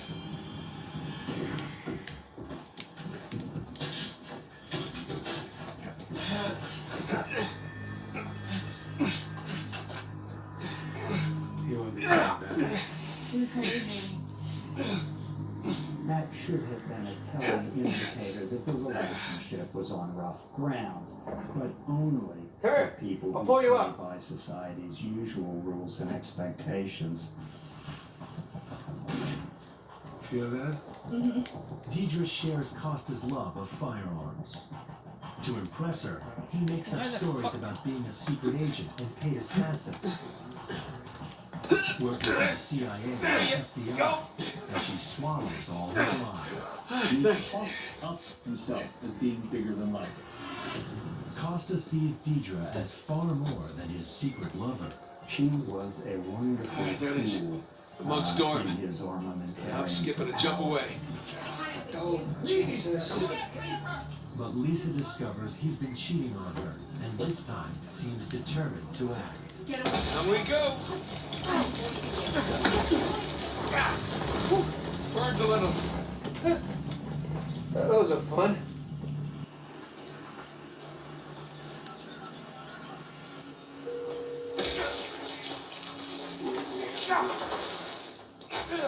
He said that more.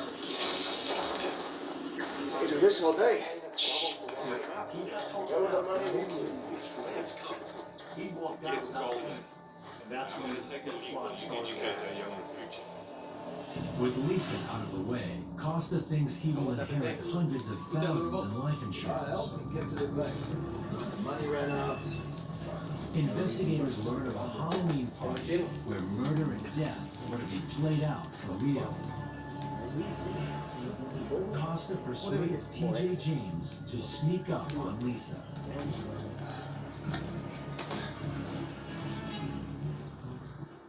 His game plan was ludicrous. Oh, nice. Hundreds of people there. She was with all of her family. Costa gives instructions to his hired assassin. Get the left one. I got right. Take the knife. Step her through your exam. Cut her line. Cut her diaphragm. Gonna have to do better than that, folks. Let's see if we can keep this up. Sit her in a chair. Make it look like she's drunk.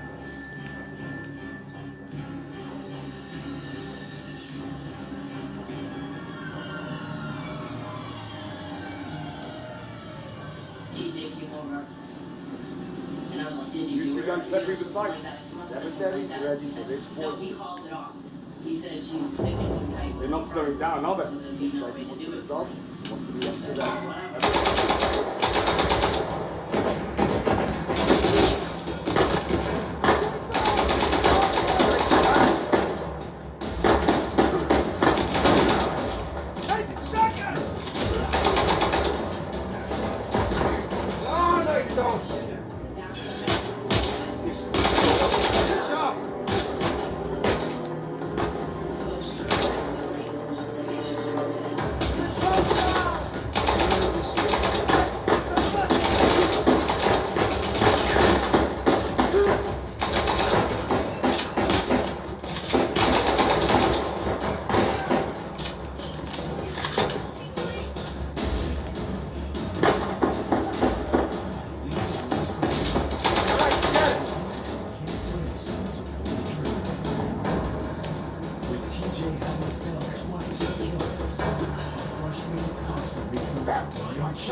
That was kind of hairy. Someone was bound to hear all that. Come on, let's get a move on. Is that he will never live to see his $10,000 payday.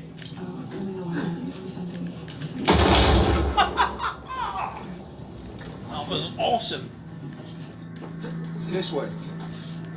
But he told me he was going to shoot on his way up when Brian was Hello? What better way than to be the hero? Protecting your wife or killing the person who tried to hurt her when the burglar comes in the house. Get off. Get off Brian there. Chase proves to be just as inept. His brick simply bounces off a window. Then a security light scares him away. But his recruiters insist failure is not an option. And Deidre is nearby to ensure that the murder takes place. What are you doing? I can't do this. What? Get back up there. Can't do this. You have to. I'm sick of this. Go up and don't come back until you're done. If you don't do it, you'll have to do it cost yourself. And you know what that means. He will kill you. Just go. Screw this.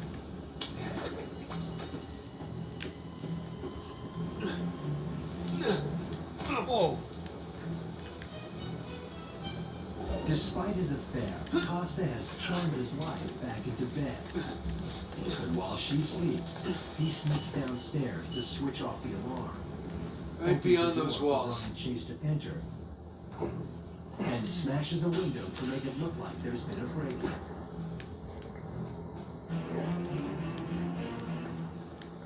He returns to bed and prepares for his devious plan. I'm not gonna jump this ravine. I need to find another way around. Here we go.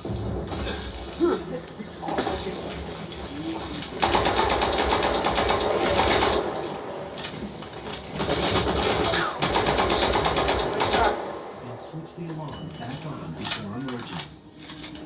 He wanted it done. He couldn't stand it anymore because all she kept talking about was where you going, what are you doing, etc. She stuck like stand it. Deidre then reveals an even bigger secret. She and her lover have killed before. Get more Wicked Attraction online. Oh, bollocks!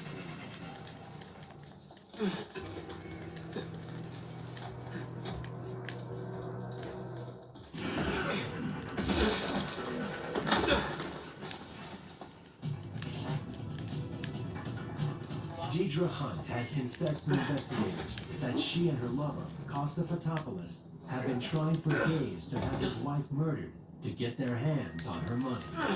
It wasn't until literally in the middle of her interview that all of a sudden she just wrote out Jesus oh, by the way, Christ. we just murdered a guy out in the This woods. way! I really didn't know what to believe Nice. of her. She agrees to take investigators to where she claims the killing took place. Once we turned down the dirt road, she advised us we can only go so far, and there's going to be a tree limb across the road.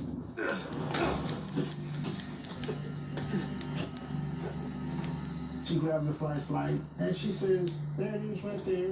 And sure enough, there's a black shirt, and there's a Bible.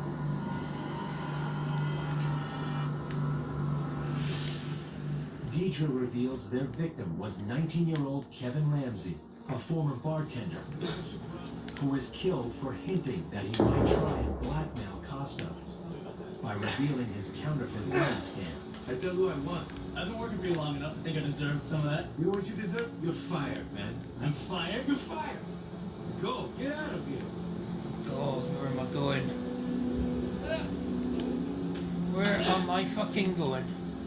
But soon, Costa claims he wants to forgive and forget, and convinces the gullible teenager that he should follow his lead and become an international assassin, earning lots of money. Deidre also pretends that she's interested in the role. But Kevin will be the first to undergo the special initiation test. No! He said that he had to shoot an house without being and stuff. He was gonna tie Kevin to the tree. Oh, not way back here, for fuck's sake! So his hands were behind his back. And he tied Oh, his hands together. fuck off. And he tied Hate them around this his bit. waist. And he walked to the left. And he said, take the 22 and shoot him. I shot him. I shot him 3 times in the chest. Once in the head. And the left hand temple. I shot him. Normally a person that's involved will come out and confess that a person outside looking in. What are you doing? You're under arrest for murder.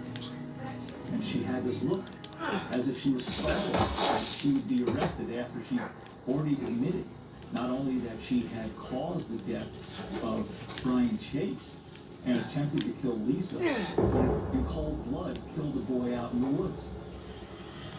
Deidre tells investigators she can prove every word of how the murder took place, as the whole thing was filmed by Costa. That's the way we came. Meanwhile, Costa doesn't know that Deidre has turned on him, but he's starting to worry about something else. Lisa is definitely Where the going to fuck live. do you go now?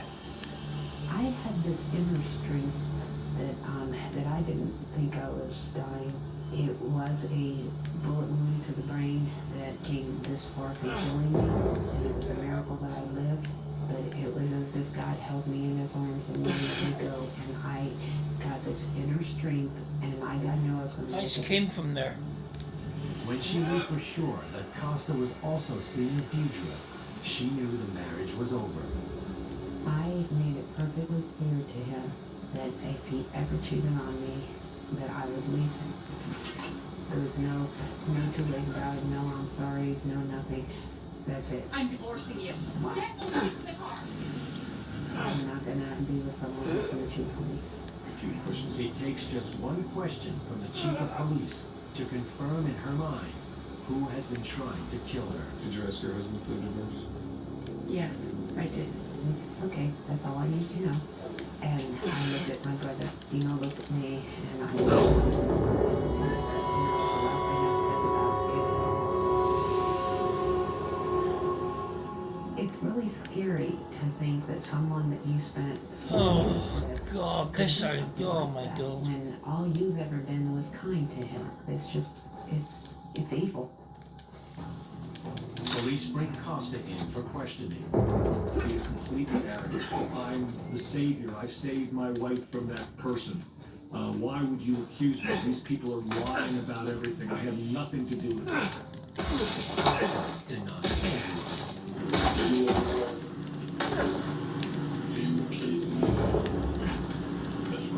Sam!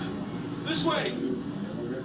Nice. He's not going to give us anything. He's not going to offer us anything. He's going to give us nothing but complete denials. There's nothing that he's going to tell us that's going to really be evidentiary that can be used against us. Investigators try a different tactic. You know this one?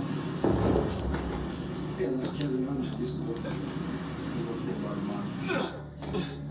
Kevin was student, assistant analyst, and he was student.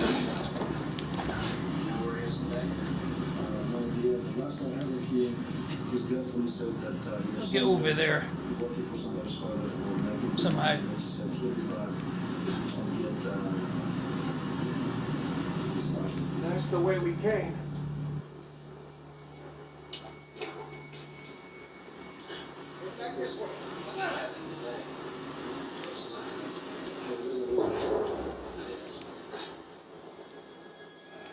He admits his talk of CIA connections and being a secret agent was just to impress Deidre and others. Oh, this is bollocks. How the fuck you get up there, man?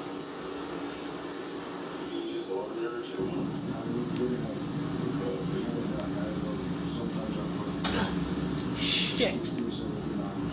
Why would you want to babysit? His lies flow thick and fast. You're looking to do that, Sheriff Al? That's not my fault. You're cold-blooded. I'm not cold-blooded. I am not. Without a confession, the police need more evidence to keep him Where the detained. fuck do you go? And Lisa is the key. She told me that Costa liked to hide things. And as she was telling me that, she mentioned that one night she had seen him on the side of their house by the barbecue. Hey, Jordan, I found something. Bollocks. Now we have a gun that Deidre had claimed to have shot Kevin Ramsey with. Serial number? No, I don't believe so. Investigators also find a tape containing 57 seconds of material that will haunt everyone who sees it.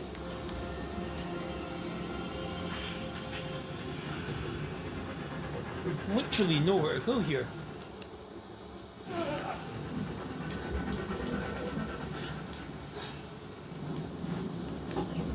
After weeks of searching, police finally find a horrifying 57-second videotape of the Kevin Ramsey. Oh, this is just...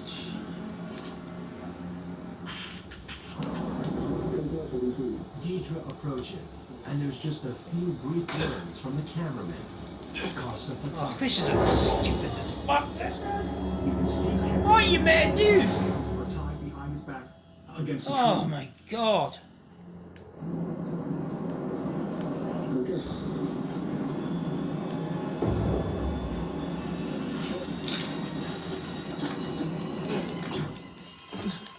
And all of a sudden you hear this horrendous sound from him. Good slag of that pillow there. And his head goes forward. And she immediately reaches with her left hand up to his head. She takes his hair, puts the gun to his temple, and she blows his brains out. And his head falls. Tape stops. There wasn't a sound in that room. None of us have ever seen someone murdered before. never heard the agony. I never saw how cold-blooded someone could be. And then when she grabbed him by the hair, I was sick to my stomach. It still makes me sick to my stomach when I think of it. Oh, fuck's sake. To go forward and actually touch the person whom she has just shot, that is, Just can't get across there. Depersonalizing of the victim and self-absorbed, self-elevating of Deidre. Getting out the video camera, Costa must have been thinking of some way to either capture a trophy I just can't get or use it as leverage against Deidre later. Put it down. But he was not indifferent about this. He was strategic in filming it. Costa and Deidre are both charged with murder. Just hours before her trial, Good slide of that pillow changes there. her plea to guilty. I made it very clear on the record that there were no agreements going to see. I felt I had what the fuck? I did not need her. Idiot! Her lawyers try to save her from facing a lethal injection. Oh, Jesus Defense Christ. mitigation on Honestly. mother testified, psychologist testified, and ultimately the court found and held that she should be subjected to the death penalty. Her reaction She was a cold-blooded murderess. She had no compassion whatsoever for human life.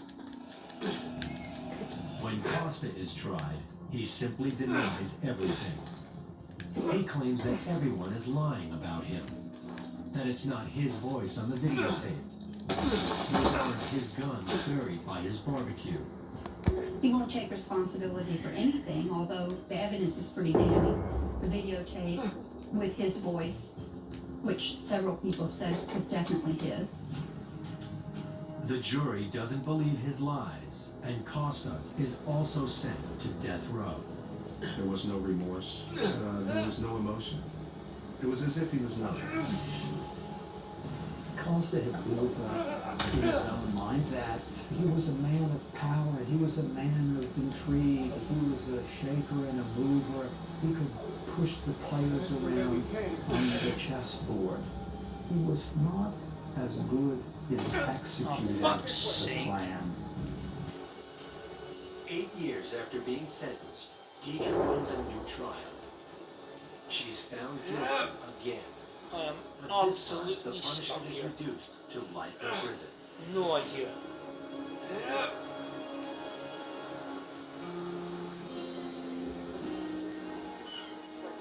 Today, Lisa is happy and healthy. That's the way it Costa's came. bullet remains in Lisa's brain. But doctors say she can continue to lead a normal life. Where the fuck is he? She's remarried and has put the horror of life with Costa behind her. I think he's a monster. He's an evil monster. Where is he? I don't care what he thinks. I just don't care about him. It's like he doesn't exist in my life. The attraction between Costa and Deidre was one of lust. It was about power. It was about access to power. Their coming together in a synergy led to multiple deaths. Get up there. What made it a wicked attraction was they wrote their own rules.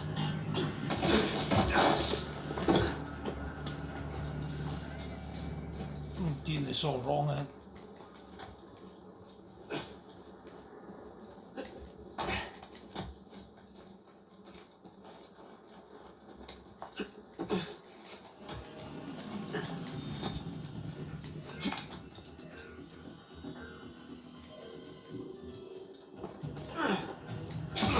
Oh no! What the fuck? Oh, this is killing me. You're back where we started. Ah, you don't say. Jesus. Get back here.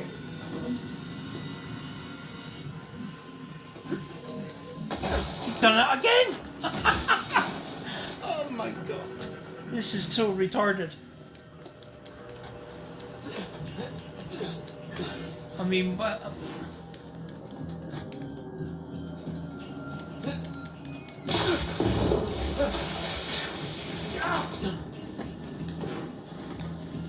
To make his fantasies a reality.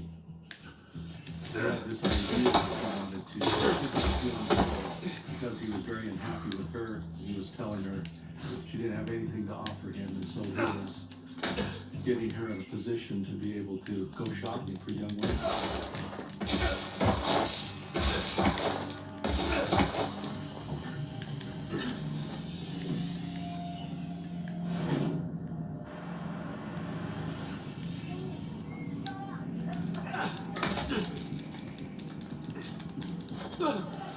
That's the way we came. Get back this way. Desires because she wanted to please him any way that she could, even if it meant. Looks like we need to zigzag upwards. Turn these sex fantasies into reality.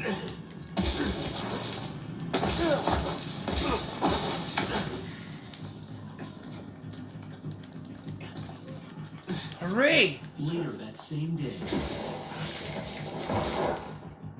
Sacramento police receive a call concerning two Catch your missing breath. girls. Or sliding up ahead. This one's looking a bit more dangerous. And 17-year-old Rhonda Scheffler. Rhonda Scheffler and Kippy Vaught went shopping at Country Club Plaza Shopping Center. We're due to return. Choice. Whoa, whoa, whoa, whoa, whoa! Families on both sides went to the shopping center and found their car abandoned behind one of the that seemed very suspicious. The circumstances were suspect right off the bat. You ever been bungee jumping? More than just a couple missing girls. Sure, this is better. We started an immediate investigation by trying to This is what you've been up to all these years? retail outlets. Jumping around ruins? That shopping Yeah, center that across the street. getting shot at, But what we were trying to do was blown up, pinpoint the movement of the girls. punched, Where were they? kicked, Where were they All last right, I get it. seen? Who were they seen knifed, with? drugged. Did anybody see him leave? Any information we could involve? We located witnesses who saw both Kippy and Rhonda get into a red Firebird with two black individuals. And one of the witnesses said Kippy actually waved at her through the back window of the car. And it seemed like a very valuable sign that, in fact, she knew the person. Investigators follow the lead, not realizing it is false. We make it to that bridge? I think that's it. Oh my god.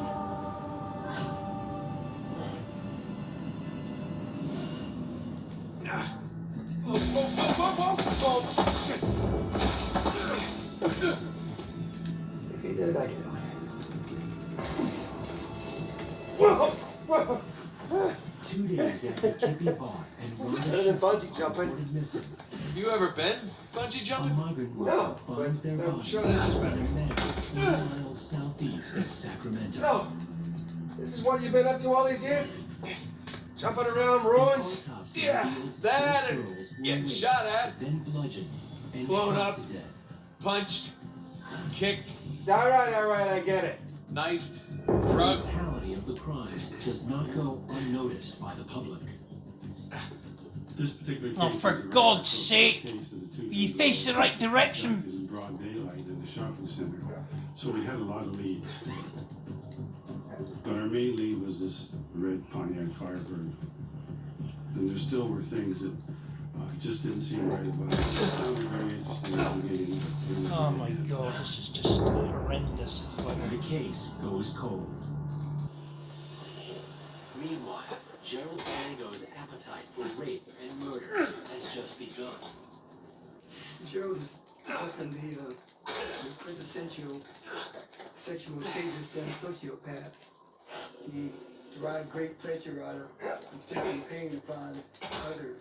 Fuck's Once sake! he was able to achieve that, he wanted to This fit guy's out a of his clown. system right then and there so he could move on to someone else. Charlene was initially shocked after the first victims, but she was too caught up in the whole process to do anything but continue to cooperate. with Gerald, fearful that as easily as Gerald was able to kill his first victim, he could kill another whenever he wanted.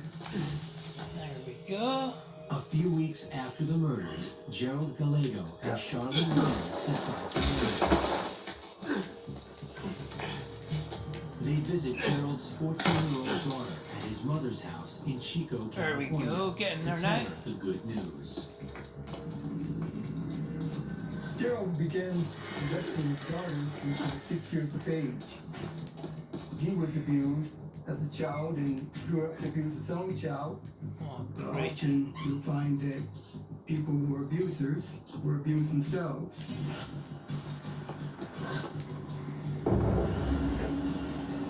They show up at his mother's house. Oh, he's up there. There's a dormitory gate. Because she became aware of Gerald molesting his daughter. The stepfather Yeah, got you his get over wife there, and Phil. threatened to kill him and wanted him out of there. Gerald and Charlene got in the van, knowing the cops were coming, afraid they'd be stopped. They dumped a bunch of guns out of the van and fled the area. They flee to Reno. They get married under a assumed name. And the name Gerald is using is Stephen File, which is actually a cousin of Charlene. And Charlene's mother helped provide identification so they could use this name.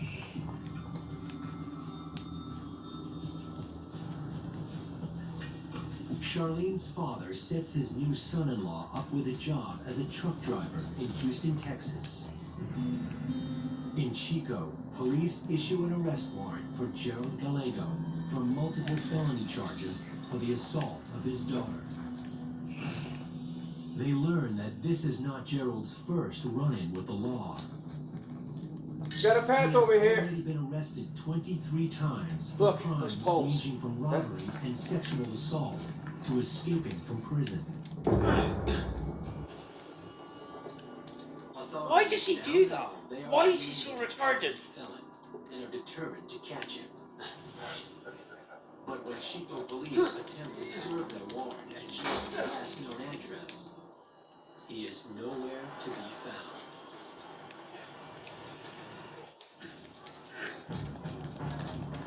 Police in Sacramento, California work the homicide of two teenage girls who disappeared from a mall parking lot. Both were raped, beaten with a blunt object, and shot in the head before being dumped in a field. Now what?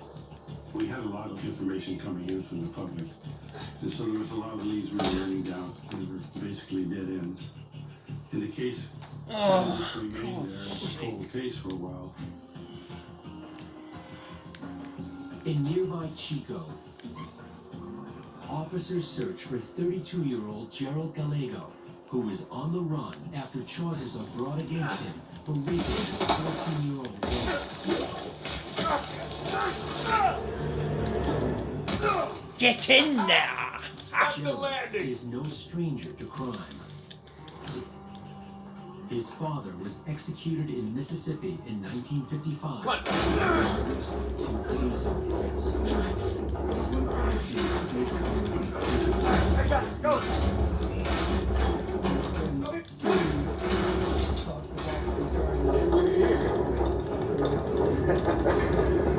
Yes, we are. And a number of studies have shown a strong correlation between heredity and homicidal tendencies.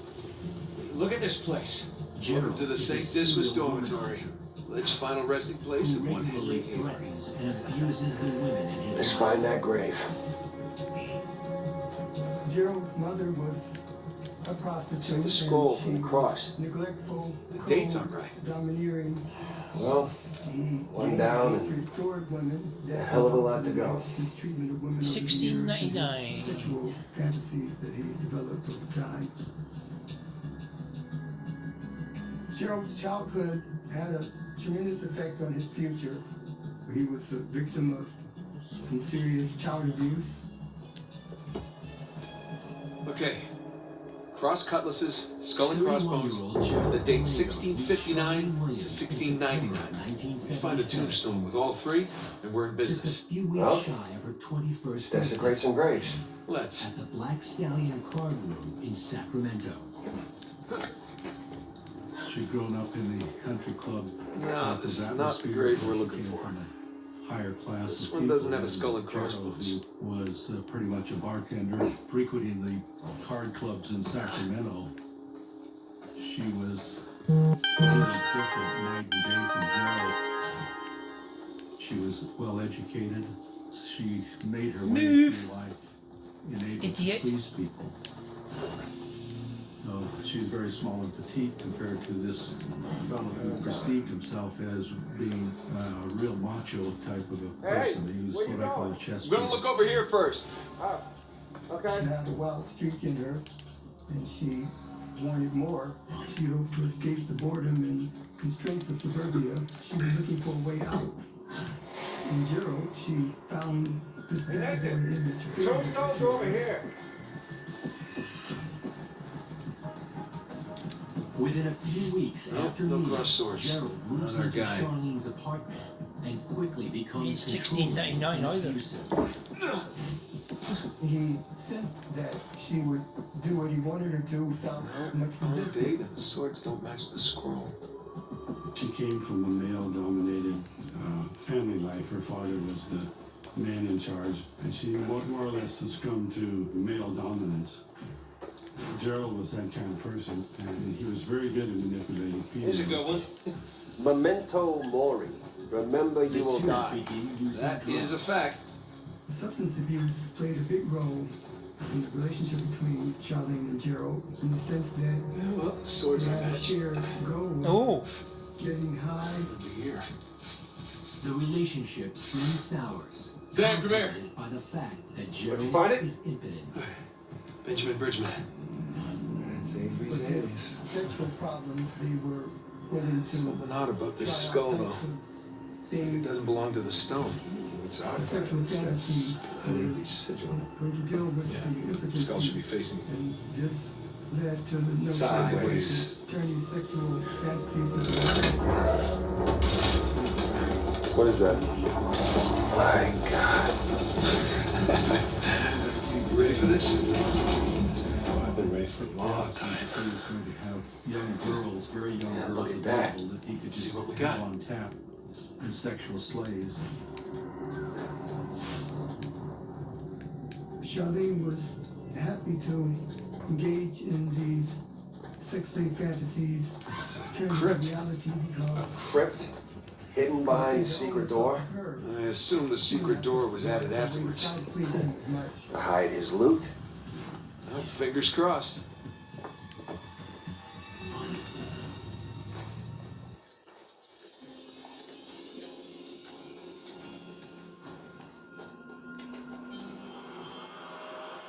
By the spring of 1979, Gerald has either Oh, quit or been fired. gang's from all several here. Jobs in Houston.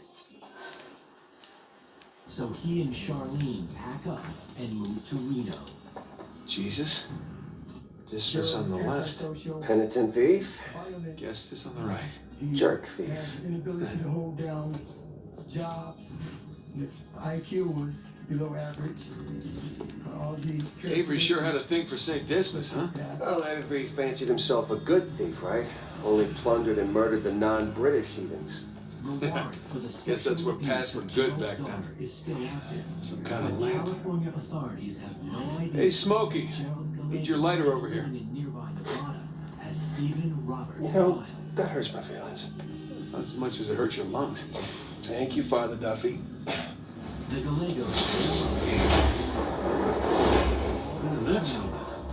June 24th, 1979. The light's coming from the other side of the wall.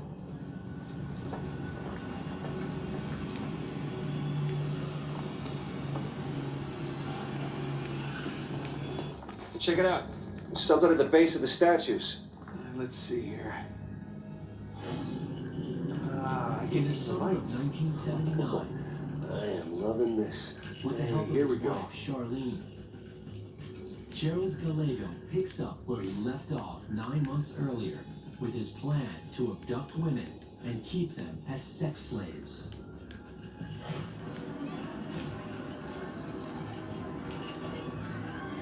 On June 24th, Charlene approaches 14-year-old Brenda Lynn Judd and 13-year-old Sandra K. Colley at the Washoe County Fair. Probably and need to asks line them if they both want to rights make up with money a star at distributing once. flyers. Yeah. The girls say yes and follow her to the van.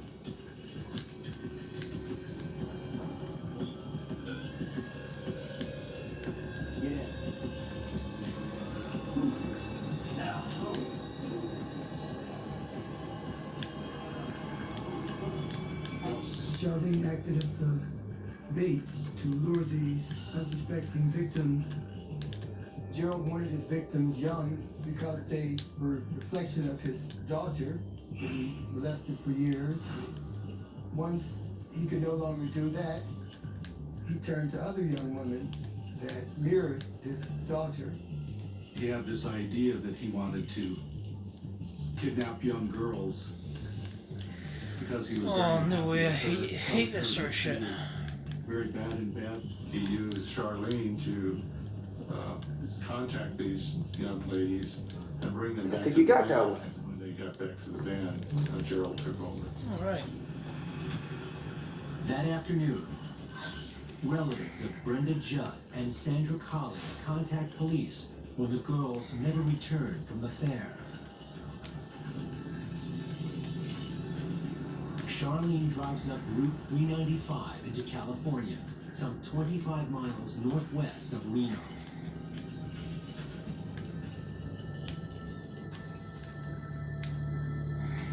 Gerald walks off with the girls, leaving Charlene behind. Oh, connect the dots. Come on. Hurry up. Move on. Move. What's the matter with you? That looks right.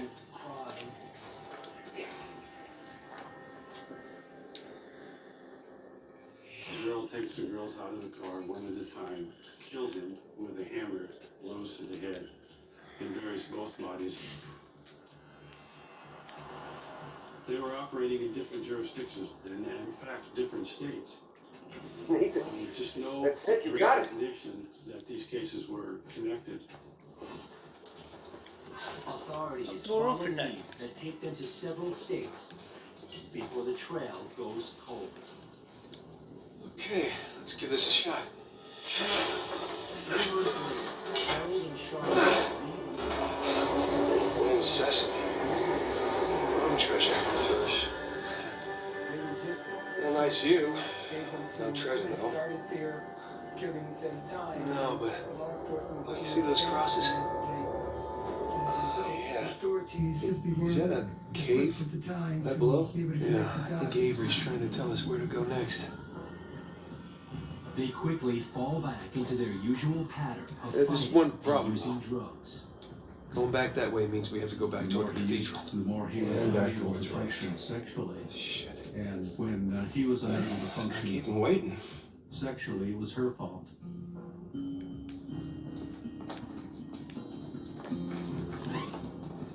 After the murders were committed, Gerald and Charlene lived as normal life as they could under the circumstances, but Gerald is addicted to killing, and for most serial killers, there is often no stopping the killer until the killer is either caught or killed.